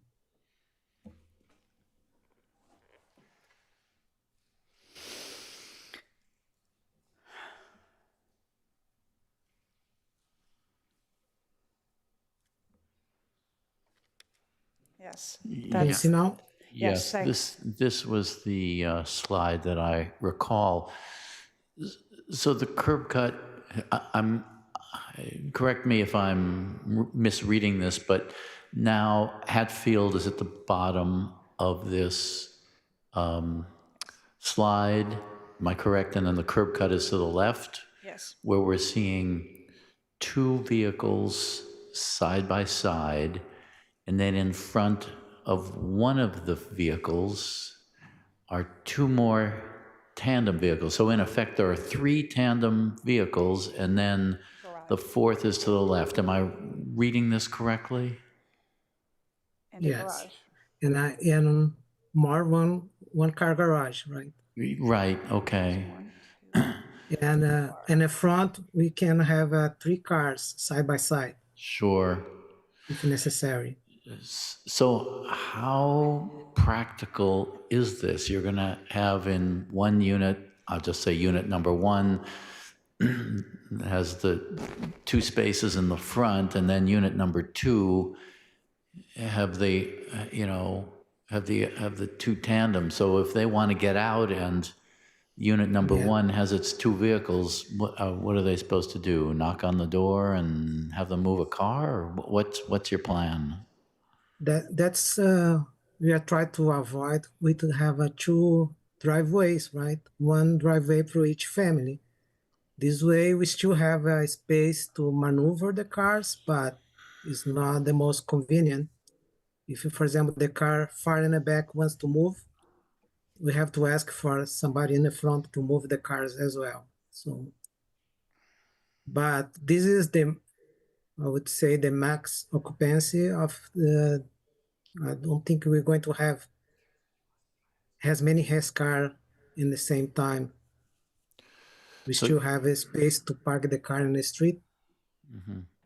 So the two cars, But to have to provide the minimal parking spaces, right? That's why we propose. no, I understand the goal of 2 parking spaces per unit for this neighborhood. That's very reasonable. I'm not disputing that. I'm just trying to understand how this will work in practice. So the two side-by-side spaces in the front, what is the setback from the sidewalk? I can't really read. It looks like you do have a measurement. 3 feet from the front property. 3 feet to 5 feet. 5 feet. 5 feet, okay, from the sidewalk to the parking stall area. Yeah, That's yes. Okay. And 5 feet from the From the side property setback. on the side as well. Well, The this is driveway must be 5 feet from the property line. I understand why you did this, so that you only have 1 curb cut, and the neighbors were concerned about 2 curb cuts. I think we all were as well, but this is Yeah, one thing is the house next door is 2-family as well and has 2 driveways. So when you proposed originally, we thought was the same standard could be applied for this situation since it was. Yes. But since the neighbors has some concerns about safety, we have to propose the best we can. So we don't have a lot of room to maneuver here. No, I understand. You have two alternatives, neither of which seems particularly palatable, and it kind of suggests that perhaps you're trying to do too much with a small parcel. I just have never seen this kind of parking layout for a 2-family. I just haven't seen that. Maybe it exists in a few places, but it sure doesn't look very practical for either of the parties who may end up living in this unit. Those are my comments for now, Chair. Thank you, Councilor Block. I'm going to jump in now, which I wouldn't normally do. I would wait till the end, but this is in my ward, and I won't be making the motion because it's in my ward, but having listened to some of my colleagues and others have their hands up, I would like to give some of my input to this right in the middle of our conversation. As we've heard from other people, I was very disappointed. Well, first I should start with a positive. Mr. Morse, I'm also glad you took out the other curb cut and the driveway on the right.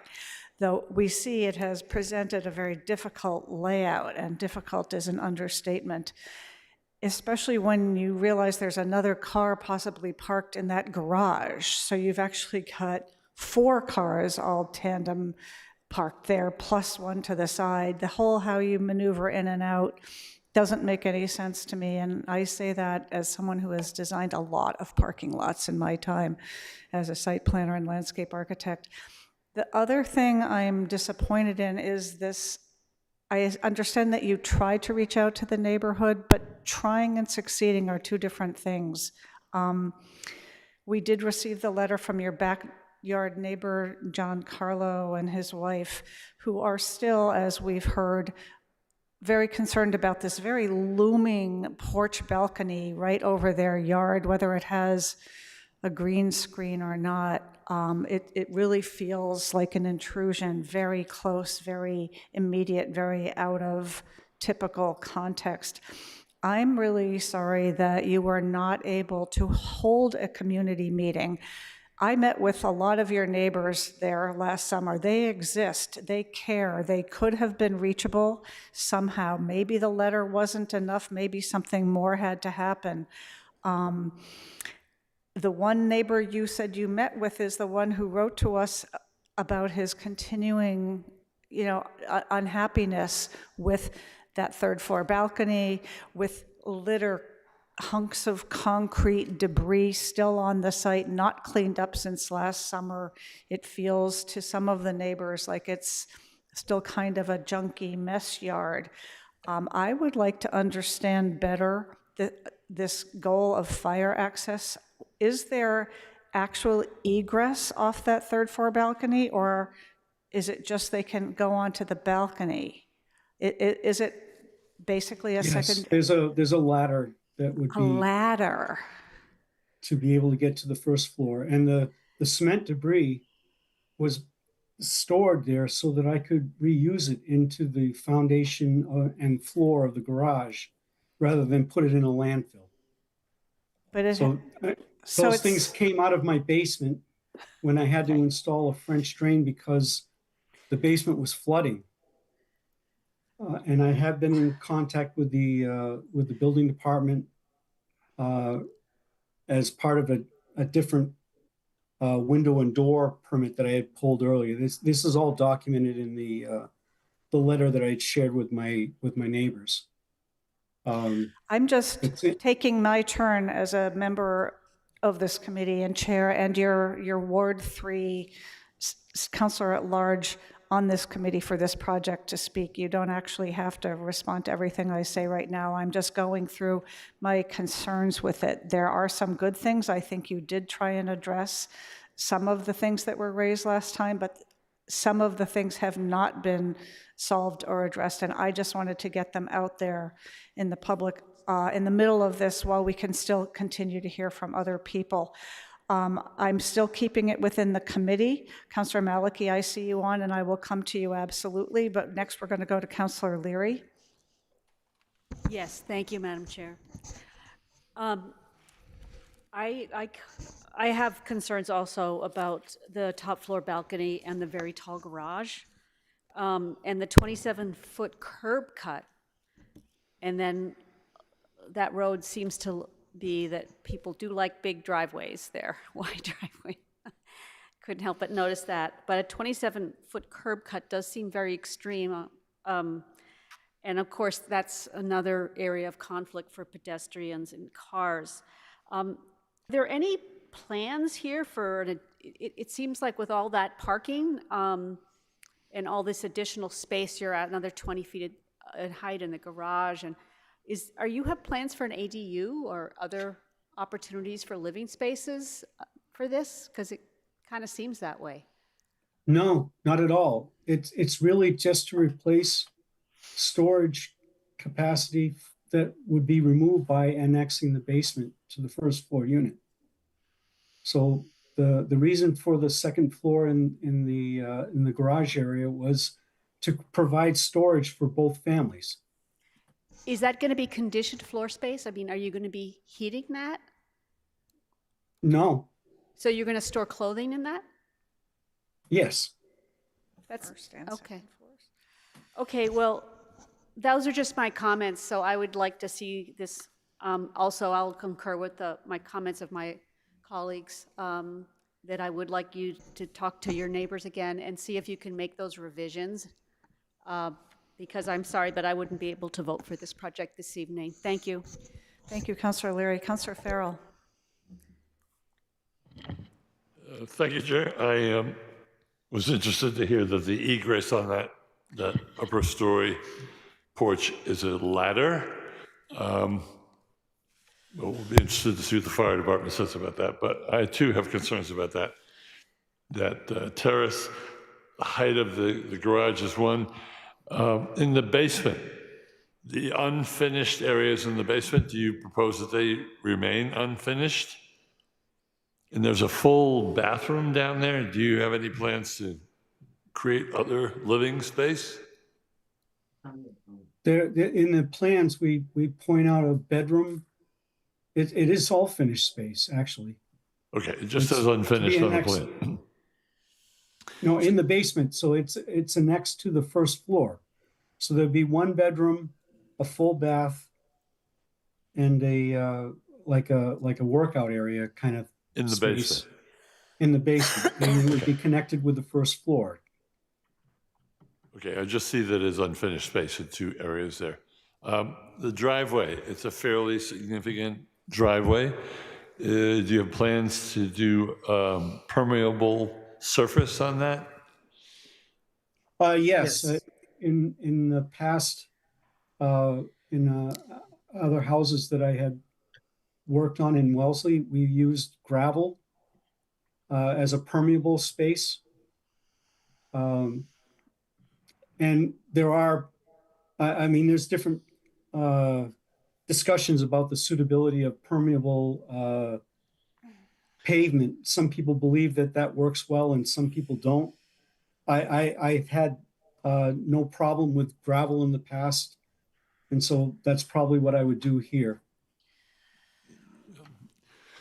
Fine, I think it makes it a little hard to clear that space should you have any snow. But anyhow, those are my questions. I just think there are a lot of curious aspects to this, and I'm not sure I'm prepared to take a position tonight. Thank you. Thank you, Councillor Fowler. Well, just to follow up on that a little bit, Mr. Morse, you have had good experience using gravel as a driveway surface in this climate in terms of shoveling and plowing. It doesn't spread and make a mess everywhere? Well, what I've had to do is shovel by hand. But again, that when you're in the place where I had to use the gravel in the past, it was a wetland. And so, you know, that we had a dry well in the place, and it just worked out better for that situation. And this driveway relative to that driveway is, you know, a third of the space. So to have to hand shovel that is a burden. Yeah, this is a very big driveway. I don't know if the city would allow me to use the pervious pavement, because that would be a better solution from my perspective. But I'm just not sure what people or what the city prefers. You will hear here that the city, through the city council, would prefer some of this very large driveway with really difficult stacked parking to be permeable, whatever that material is, perhaps not gravel. You know, asphalt, of course, would be cheapest and easiest to plow, but hand shoveling a driveway is this size. I'm just not sure this is part of a plan that's been thought out. And I just wanted to quickly get back to a comment that Michelle Hope made. I think it was Michelle, talked about the decks, and it doesn't seem that there's any green space left. When I look at the plan you just had up, or Mr. Lopes had up, I'm not sure why that land to the right is not lawn or grass or open space or pollinators or something. Why is that not considered open space or usable open space? Or is it? It should be. We have grass there now.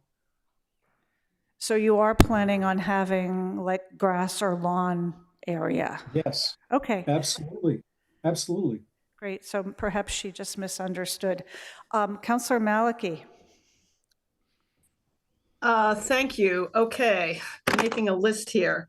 Let me start with the location of the garage, as well as its size, but the location. The letter we got from the neighbors to the rear noted that the proposed two-story garage is only 5 feet from our property and will require significant pruning of our border trees. That I have not had a chance to look at that yet, but if pruning of branches is required, which is your right to do if they're overhanging your yard and it's done properly according to, you know, proper arboricultural standards, That suggests to me that this garage is going to be in the, very well could be in the tree save area of the neighbor's tree or trees. Have you, you don't have to answer this right away because I've got more questions, but I would like to know if you are aware of the tree preservation ordinance, and have you talked to any Mark Welch or anyone in forestry to look at the requirements for protecting neighbors' trees, which are new as of March 1. We don't want people doing construction work or putting things in the tree save, certainly in the tree protection zone, or especially not in the tree save area, which is the most critical root zone. So that's one thing. And that leads me to suggest that that, along with the size of the driveway and all that asphalt, which on the diagram, even though you've only drawn in 4 cars, it looks like you could actually park 6 cars in the driveway, row of 3, row of 2, and another one, plus the garage space. So potentially up to 7 cars could be housed on this property, which seems excessive and certainly ugly. I guess I would like to see that garage move forward on the property line, on the property, to be next to the house, which it looks like you could still do and stay the same distance from the left-hand property line. And that would get it away from the neighbor's trees. There would be more backyard green space, less asphalt, and less cars parked there. The representation that the second floor of the garage is needed for storage just seems a bit weird to me, because, you know, I'm looking at the floor plans, and at least 2 of those bedrooms, they've got, you know, closets of 18 square feet and 20 square feet, and the 2 units combined have way more storage than the current house.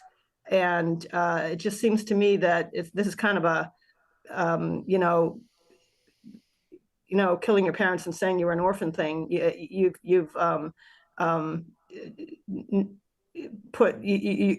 saying you need more storage, and you need the garage because you need more storage, but you've already created a lot of storage in the units themselves. And people will look at these units and decide if the storage is enough. We don't have to build units that accommodate, Imelda Marcos's shoe collection. Let's see, garage, okay, the driveway, covered that.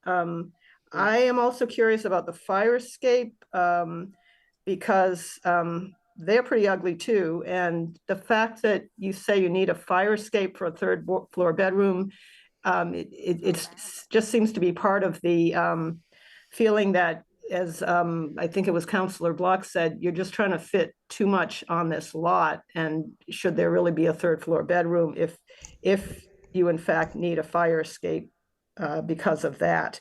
The green wall, I am also opposed to the rear 3rd floor balcony. And the green wall, I'm curious, that looks ugly too. It looks to me that maybe it's going to be that sort of plastic ivy, which is very bizarre looking in winter. Either that, or if it's truly something green and alive, is it still going to be alive in 10 years? Or is the plastic ivy going to be there in 10 years and not faded? I also am wary of doing something that would, could potentially lead to an ADU, which, as far as I can tell, would be allowed by right in a 2-family. That's what we do now, even though this 2-family is in a single-family zone. And if we approve this now, there's nothing to prevent you or a future owner creating an ADU by right in the future. Non-conditioned spaces could be conditioned later. So we have to look at that possibility. And that's my list. Thank you. Thank you, Councilor Malachy. Councilor Wright, one more from Ward 3. Thank you. Chair. I'm just going to be short. Pretty much everyone has covered what I have concerns of. The driveway so big, the garage being tall, and the third floor balcony. Thank you. That was really fast. That was great. Councillor Lucas. I know this is in Ward 3, so I can make the motion to move hold when it's appropriate. Thank you. Mr. Lopes, is your hand still up or up again? Can I just share a picture that address some of the concern? Important and relevant? Yes. Okay, go. Okay. We've got one more project before we all fall asleep. Okay. So this picture is the neighbor next door, and you can see 3 balconies on the That facing is not a good example. back, and you can see our property in the back. So some of the neighbors said that there is no third floor balcony in the neighborhood, but this is the picture that proved that there is a balcony in the same level that we are proposing, and we are proposing at top of the existing structure, and actually, as well, we are proposing less opening to the back to the neighbors in the back than the house next door that already have more balconies facing that same situation. So just to emphasize that we are not proposing something that is not existing. We are hoping that we can apply the same standard Well, from I'm not one sure property that, to the next. Thank you. I'm not sure that that structure is all totally legal, and that is a structure that is one of the fears of the neighborhood that is going to be happening at this home. That's not a great example of what you want to do because the precedent exists. I'll just say that. But Okay. thanks. Joan, did you want to have one more comment before we close this out for the night? I just wanted to say thank you. You just said exactly what I wanted to say. That is not an example. The neighbors tried so hard to stop what happened there. It is a complete eyesore, and we would very much not like to see that repeated. So thank you for expressing exactly how the neighbors feel. I heard that loud and clear when I met with a lot of you last summer. Michelle, did you have one more comment? So the picture that was shown, that is the property that was mentioned at the last meeting that we believe has the illegal Airbnb unit in it. Yes. So yeah, we cannot use that as a precedent for anyone else. Thank you. Okay, we got that. I think we're ready to accept a motion that Councillor Lucas is trying to make. Councillor Lucas.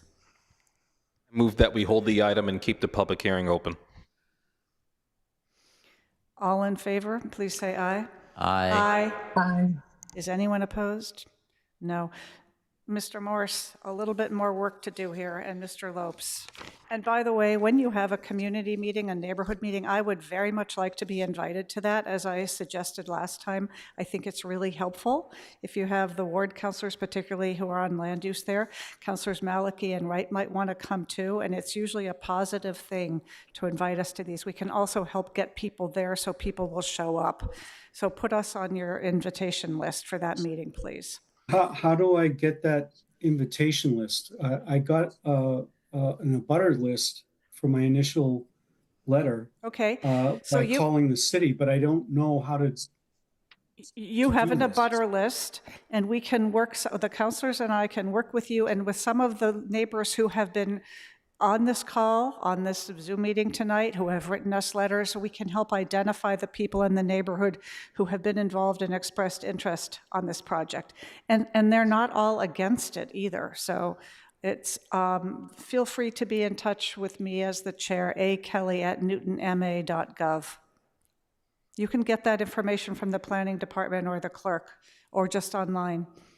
And we'll be happy to help you make a more successful neighborhood meeting. that sounds great. That's what I'm after. Okay. See you next time. One more item for tonight, number 483-24, request for a special permit to allow 4 attached single-family dwellings in 2 buildings and associated Were we going parking. to vote first? Oh, sorry. Didn't we? We just did a voice vote, I thought. No. Yes, we did. According to the people in the chamber and the clerk, we did vote on that. And you voted for it too. All right. I remember hearing your voice.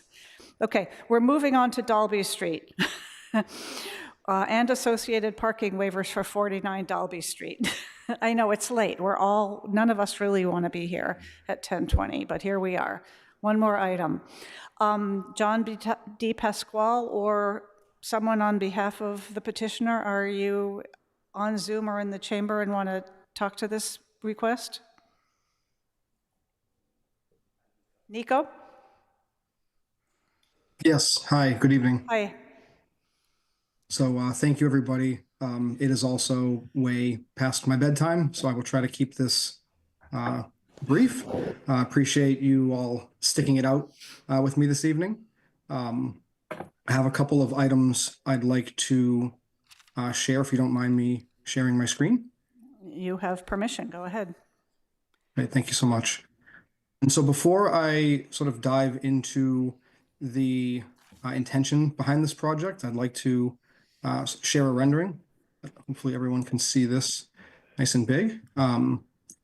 So there was a lot of thought that went into this design before we even met with the neighbors. And I would like to point out right off the bat that I did have 2 neighborhood meetings about a month apart over the summertime, and did welcome anyone to have a follow-up conversation in a public or private setting, whether it was their home or on site, or wherever they felt most comfortable.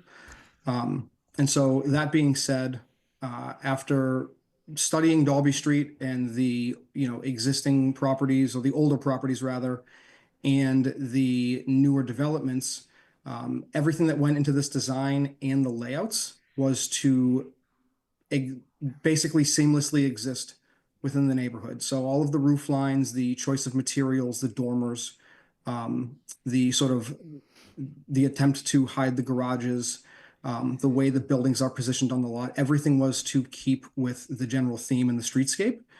They are all very traditional New England architecture, a lot of single and 2-family properties, which was the reason that I divided this into 2 separate buildings.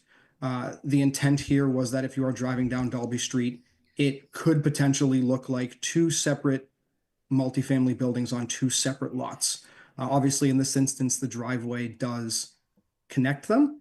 And the reason the driveway is centralized is twofold. Number 1 is to, again, try to hide the garages from the streetscape view. And number 2 is to make use of the existing curb cut. It is worth noting that the existing curb cut would get widened by a couple of feet, but its location does effectively stay the same. So that being said, there was a lot of feedback from the neighbors, which was taken into consideration. And so, one of the major concerns, which we always typically hear, is how does it fit in the neighborhood as far as massing and scale? And so I had our rendering artist create another view, or multiple views rather, of how these buildings compare to what they would be located directly next to. So it's worth noting that my neighbor directly to the right, it's a very similarly sized 2-family building, which you can all see. In fact, as far as grading goes, we would even be a little bit lower, which is just because of the topography of the lot. Nothing special there. And then on the left side, it's the same story. The house directly to the left is more of a raised ranch, where the sort of first floor, or the basement level, that what you would call it, is really somewhat underground. And so the second story is really the main living space, which is, you're all familiar with, how those work. And so that's why in this instance, these houses might look a little larger. than a traditional two-family. But again, going back to this picture, I think it's much clearer on the size of these. So I'd also like to discuss why the 4 units versus the 2 units that would be by right. To be honest, I based on the size of this lot and the allowable FAR, among other things, the units would effectively, if I was to only build 2 units here, would be the same size as what you see here. They would just be connected. And those units would be upwards of 4,500 square feet, which I do not believe is consistent with anything on Dalby Street. So these units by design between the first and second floors are all under 2,000 square feet and 3 bedrooms. And that square footage calculation does actually include the garage itself, which I believe is much more in line with sort of the comprehensive plan of Newton adding more reasonably sized units and increasing the density requirements. A couple other things worth noting, which may or may not get brought up. The original plan did have a lot coverage ratio that was just above 30%. And so since the review memo was released, I did actually go back to the architects and the engineers and ask them to reduce the overall building footprint to bring it under the 30%. We're at 29 point something. We did shave off a couple hundred feet of FAR there to make sure that that worked. As far as the setbacks go, I understand that I'm asking for relief in a special permit setting. But if we were to compare sort of apples to apples versus the by right, I do meet the by right. I actually exceed the by right front setback and rear setback, and then meet both the side setbacks on either side. I also just want to make mention of the open space coverage. So while we do not meet the open space coverage requirement, the only reason that we don't meet it in this instance is because of the size of the driveway, because I wanted to be able to provide 2 parking spots, 1 garage spot, 1 exterior spot for all of the units. So there was no request for parking relief based on number of units. I understand in this scenario, I am asking for parking relief in the front setback. However, again, I think it's worth noting that by right, those vehicles would be allowed in the front setbacks. So I'm really just trying to compare apples to apples here. Ultimately, the decision here was made that 2 units of this size on this street don't necessarily fit in the context of the neighborhood, given every other house around it. And I will close with the fact that I, again, had as many meetings as I possibly could with all the direct abutters who were willing to meet me in person. And from 59 Dalby Street, which is my direct abutter to the left, I do have a letter of support from that gentleman and his wife. And then from 70 Chapel Street, which is my direct abutter in the rear, sort of right behind where, if you can see my mouse moving, I also have a letter of support from them. And then there's a couple other, I would say, less intense letters of people who feel that the project is neutral and or they think the project looks great and they are just happy to see something being done to the street itself. And so again, because it's late, I will, I guess, wait to be asked any other questions, but that will be it for me. Thank you, Nico. You have been paying attention and watching these meetings. If you led in and ended with how many outreaches you've made for the neighbors, bravo for that. For the record, could you please give us your last name and address? Sure. So my name is Nico Gialusis, and are you asking for where I live? Yes, your address. Oh, sorry. Okay, yeah. I live at 2 Christina Drive in Easton. In what town? Easton. Thank you. That's how we do things here. Okay, let's see if I'm pretty sure there will be some members of the public. Oh, no, we need the planning department. Sorry, I'm jumping ahead of myself. Planning. And then we'll get to you, Jeff.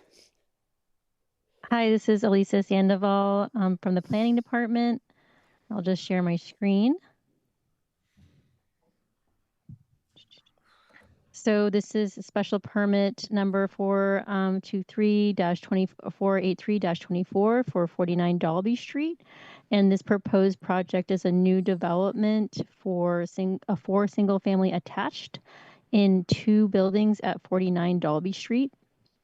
And this requires a variety of zoning relief. It's a request to allow attached single-family dwellings, reduce minimum lot size, reduce lot area per unit, reduce side setbacks, reduce rear setback, exceeding maximum lot coverage, allowing reduced minimum open space, allowing parking in the front and side setbacks, as well as allowing parking within 20 feet of a lot line. And so when reviewing this request, the council should consider whether this is an appropriate location for 4 single-family attached dwelling units, that it is appropriate for the single-family attached dwellings as designed, and it will not adversely affect the neighborhood, that the proposed single-family dwellings will not create a nuisance or a serious hazard to vehicles or pedestrians, and that access to the site over streets is appropriate for the types and numbers of vehicles involved, and that literal compliance with the city's zoning parking regulations is impracticable due to the nature of the use or the location, size, width, depth, shape, or grade of the lot. So this property is located in Nonantum in the multi-residence 2 district. This area is predominantly residential in the immediate vicinity with single and multi-family uses, in addition to commercial uses across Chapel Street to the west and Watertown Street to the south. And this is just a photo of the existing single-family dwelling on the lot that would be demolished to, as proposed, to make room for the 4 single-family attached dwellings.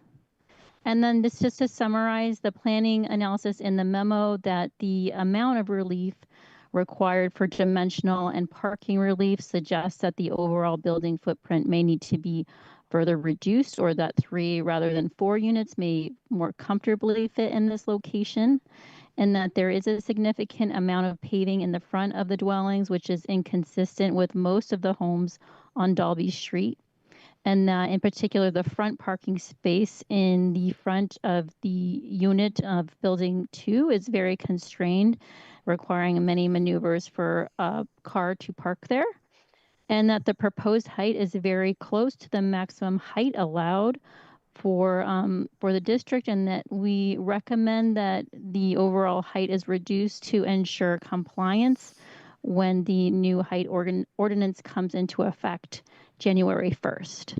And then just to note, in the engineering memo, there was a question on what the status is of the environmental monitoring well that was discovered along the loam border. So we wanted to note that as well from the engineering memo in particular. And so that concludes my presentation for now. Thank you, Elisa. Hopefully, this is not going to go on too long tonight. I do want to hear from people who have come to be heard, however. Jeff, 32 Dalby.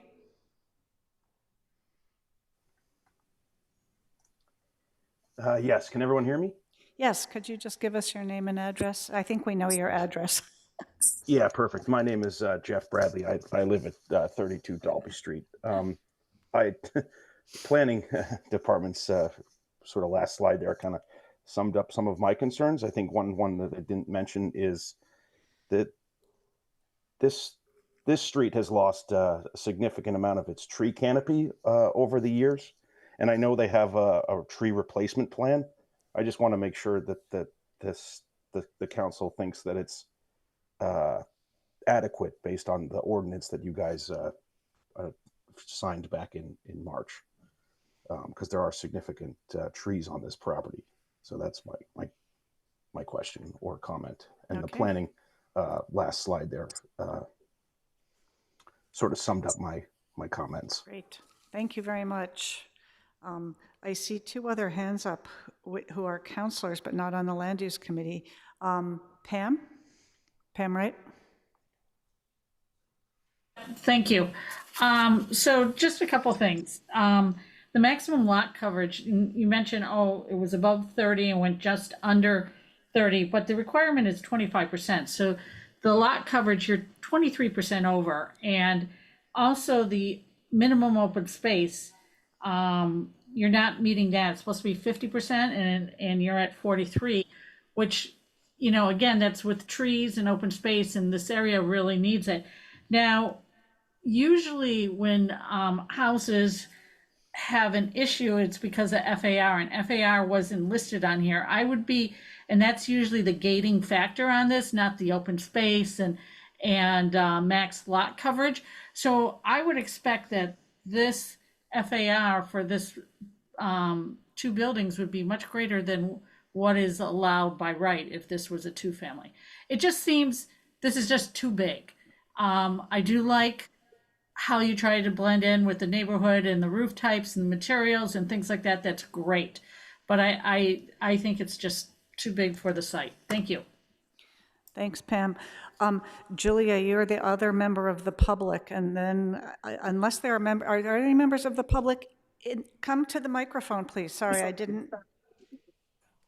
Come on up. We're going to hear from some people who are in the chamber now, and then I'll come back to the Zoom people. Good evening. My name is Paul Ferralito, 4345 Dalby Street.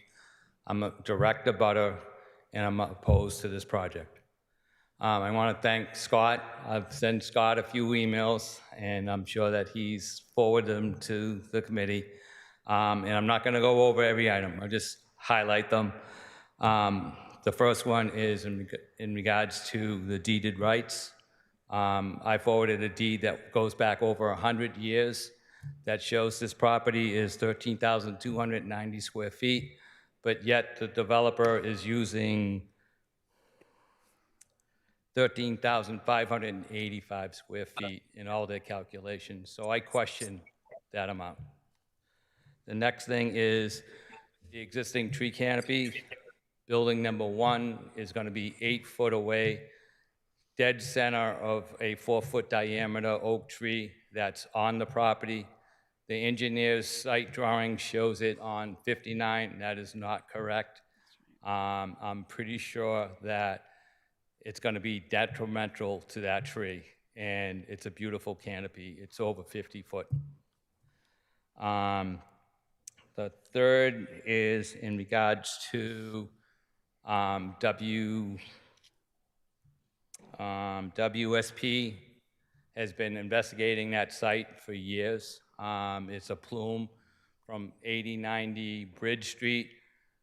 That site is right in the center of that plume, and all the houses around it have had a special system installed to mitigate the fumes coming from the ground, including a property across the street.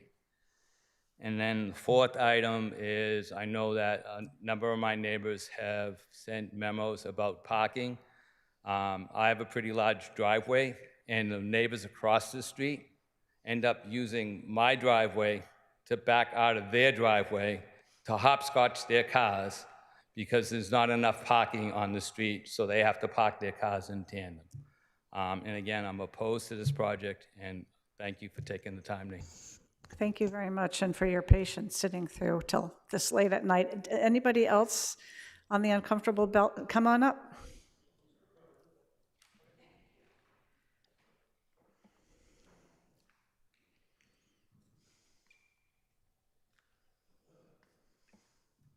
Hi, my name is Gerard Slattery. I live at 143 Bridge Street in Newton. I don't have a huge, I don't have a dog in the fight on this street, this project on Dalby Street, but I just have to say kind of in general from the presentation that from a 10,000 foot view, it seems to be the kind of development I would like to see as both a citizen and somebody who's been involved in real estate for my professional life. I hear a lot from a lot of people here about how Newton needs more housing, and it seems to be a good development. And I hope that this council and this body would address any situations in terms of chemicals or, the lot size in terms of, somebody building only on his actual land. I trust that you will address that. But conceptually, it seems to be exactly the kind of stuff that I hear this council is very much in favor of, and a lot of people in Newton are in favor of. It's this idea of getting more smaller units. I mean, this particular project is bigger than what was there right now, but it's conceptually exactly the kind of stuff that I'd like to see, and I hope a lot of people on the council and on this committee would like to see done as well. But with regard to the tree issue, I mean, I hope that the owner of the property, he does have some right to develop his property, just both for his for the tax base of the city and for his own personal gain. But it brings back a question to me then of the other project that we were speaking of earlier. There's quite a substantial shadow that's going to be built by this project that's going on a public park, and so that's just kind of curious to see how the back and forth on a number of issues goes from one project to the next. But thank you, and I appreciate your time. Thank you, Mr. Slattery. Ma'am, did you want to come up too?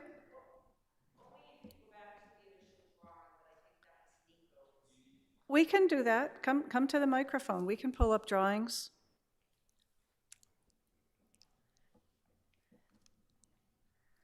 Hi, Clarissa Farrellito, 4345 Dalby. And which is the drawing you would like to see up? Just the rendering of the first one with the two houses nicely drawn on Dalby. Lisa, can we pull that up? I think that's the petitioner's rendering. Do you not have it? I don't think I have that one. Oh, okay. But Nico's. Nico, can you pull that up? Nico? Thing. Yeah, the this rendering is different from, well, I need to share my screen, sorry. Forgot you guys can't see it.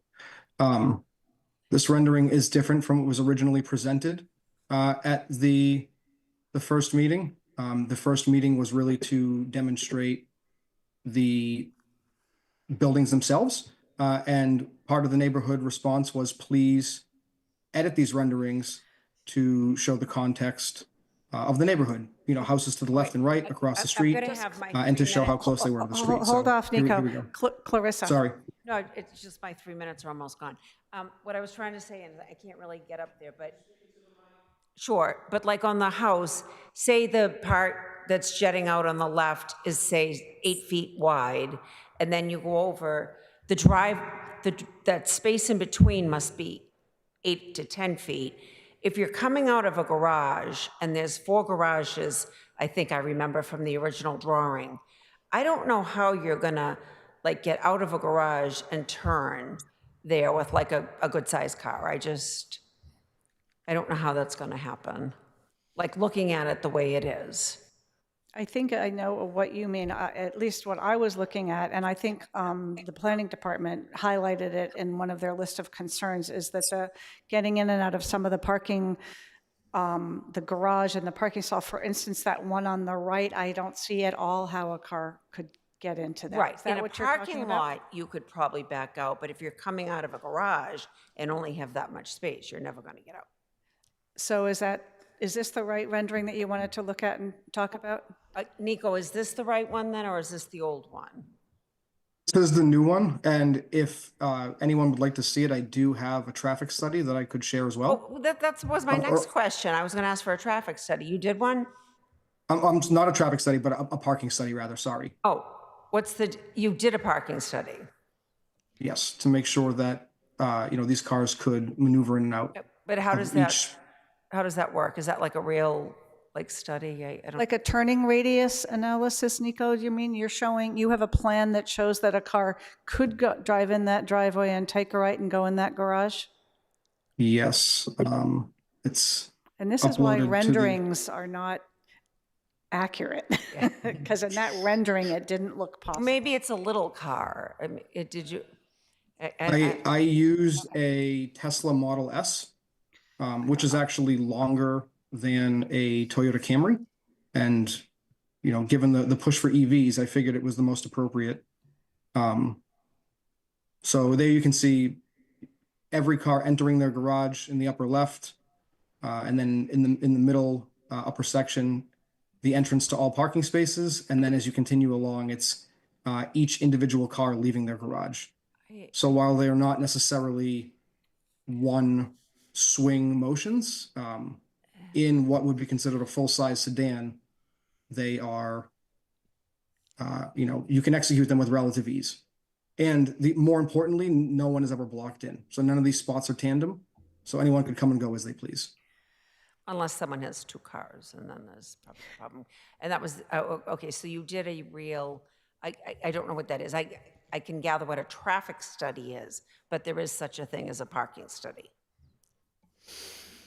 Turning radius, okay. Okay. All right, and then is there a traffic study of that street with all the cars? Is a traffic study different than a parking, like on the street study? Is that two separate things? Because any given day, there's hardly any parking on that street. I think what we're trying to do tonight too, because I sense a direction we're going in here, is to get concerns on the table for Nico to think about and incorporate next time. So here's a request. Also, we're very late and— No, right. I'm just saying if people can't get in and out of that garage, they're going to park on the street. I understand. Sir, are you coming to the microphone? I'm sorry. It's been a long night. Please. No, I'm done. My 3 minutes have passed out. Then you need to leave. Okay. I assume Nico is taking notes, and I know the clerk is taking notes on all of this. We still have some more hands up, and I know that the counselor on the committee from this ward would like to speak. Allison Leary, why don't you, I have you next in line anyway. Thank you, Madam Chair. My intention is to make a motion to hold on this item so that but I understand people want to get their questions in. I do want to say very briefly that Councilor Wright made a lot of the comments that I would have made this evening as well. I think there's trying to do too much on this site, and I'm concerned about some of that, and the parking stalls in the front setback and in the lot line, and the concern about the building height, especially when we're going to be changing how we measure height next. And this petition will not be approved until next year at this point, right? I'm one of the reasons why I want to hold it, not just because of the late hour, but my intent was concerning the TCE contamination that runs through this site, and Paul had brought that up with his comments. 49 Dalby Street is a property that both WSP and the Mass DEP were trying to assess for vapor intrusion and were denied access many, many times. So I would like to talk about how would that be handled, and that could be handled with the new building. If you look at the information, and it is kind of technical, but there are properties on that street that have very high vapor intrusion levels, not just in the basement where you might expect, but actually on the first and second floors. And a number of them have sub-slab depressurization systems, what they use to vent, very similar to, what's the other gas radon gas, thank you. The radon gas. So I'd like to get more information on that, and I'd like to have some discussion with our own city engineers and with WSP, particularly, and maybe Mass DEP, on how we can best handle that. It is something that can be remediated, for sure, but I just want to make sure we're doing the right thing. So, Madam Chair, when the time comes, I'm ready to make that motion to hold. Thank you. I think we're going to get there very quickly. We have one more member of the committee and 3 more city councilors, including the 2 other ones from Ward 1, who would like to say something to go on the record tonight. Tariq. Thank you, Chair, and I will be super brief. This project or this site is not big enough for 4 units. I think planning has that in their memo, so that needs to come down. Also, I have a major concern, as Councilor Wright already mentioned, relief for open space and lot coverage. I am not voting for a project that requires a relief for either of those items. A question that I would like answered at the next meeting is, are you changing the grade, and how high will the building be if I am standing on the sidewalk and I'm looking at the top of the building? Don't have to answer that now because it's late. Those are my comments for the evening. Thank you. Thank you, Councillor Lucas. Councillor Maliki.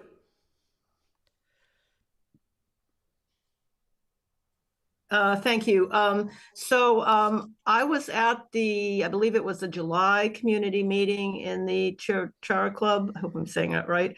I don't know if that was Nico's first or second meeting, but I asked him there if he was aware of the tree preservation ordinance and if he had an arborist. I believe he said yes to both, but I don't see any evidence that he has taken any steps to be in compliance with the tree preservation ordinance with regard to protecting I guess it's 4-foot oak that was mentioned earlier, and there are also trees along the rear property line belonging to the Horsicks, at least one of which I believe the building 1 would be excavating in the root zone of that tree in the tree save area. So before this comes back, I think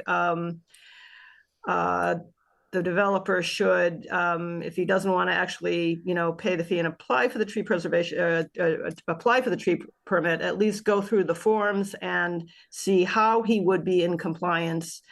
Because if he's not planning to be in compliance with the tree preservation ordinance, I won't be voting for this. Thank you. Thank you, Councillor Maliki. Councillor Greenberg. Thank you, Chair. I just want to say I agree with planning's list of concerns, especially the ones concerning lot coverage and the parking in the front of the property. My question is the same as Councillor Lucas. If planning is concerned about the measuring of the height of the building, is it because the grade is changing? I would like some clarity about that. Thank you. Thank you, Councillor Greenberg. And finally, Councillor Oliver. Rapid fire, here we go. I believe that Councilors Wright, Lucas, Leary, Greenberg, and then Planning Department are 100% correct. We need to reduce the overall size of the massing. We need to get off of the lot lines. We need to get the parking out of the front setbacks, please. If you are going to tell me that these are the kind of units that the city of Newton wants, I'm going to have to reply back and say, I think if you're going to even attempt 4 separate 2,000 roughly square foot units on this lot, I don't think you're in tune with what we're asking for. We need a variety of smaller units. Those are individually larger than many of the homes individually on lots in this neighborhood. 2,000 square feet times 4 on this lot is a lot. Let's start to bring this down a little bit. Thank you. Thank you, Councillor Oliver. We'll come back now for that motion by Councillor Leary. Motion to hold. And to keep the public hearing keep open. the public hearing open, yes. All in favor, please say aye. Aye. Aye. No one is opposed. Before we adjourn, I would like to say for anyone who hung in here this long or watches the tape later, because it's so much fun, that for these items that are held, the date for the next meeting will be in the Friday packet. So if you keep on top of that, you can find out, for instance, for the Hatfield Road and for this one, we don't have dates set yet, but you can look that up later. Good night, everyone. I'm sorry we're still here. 11 o'clock. All right. Yeah.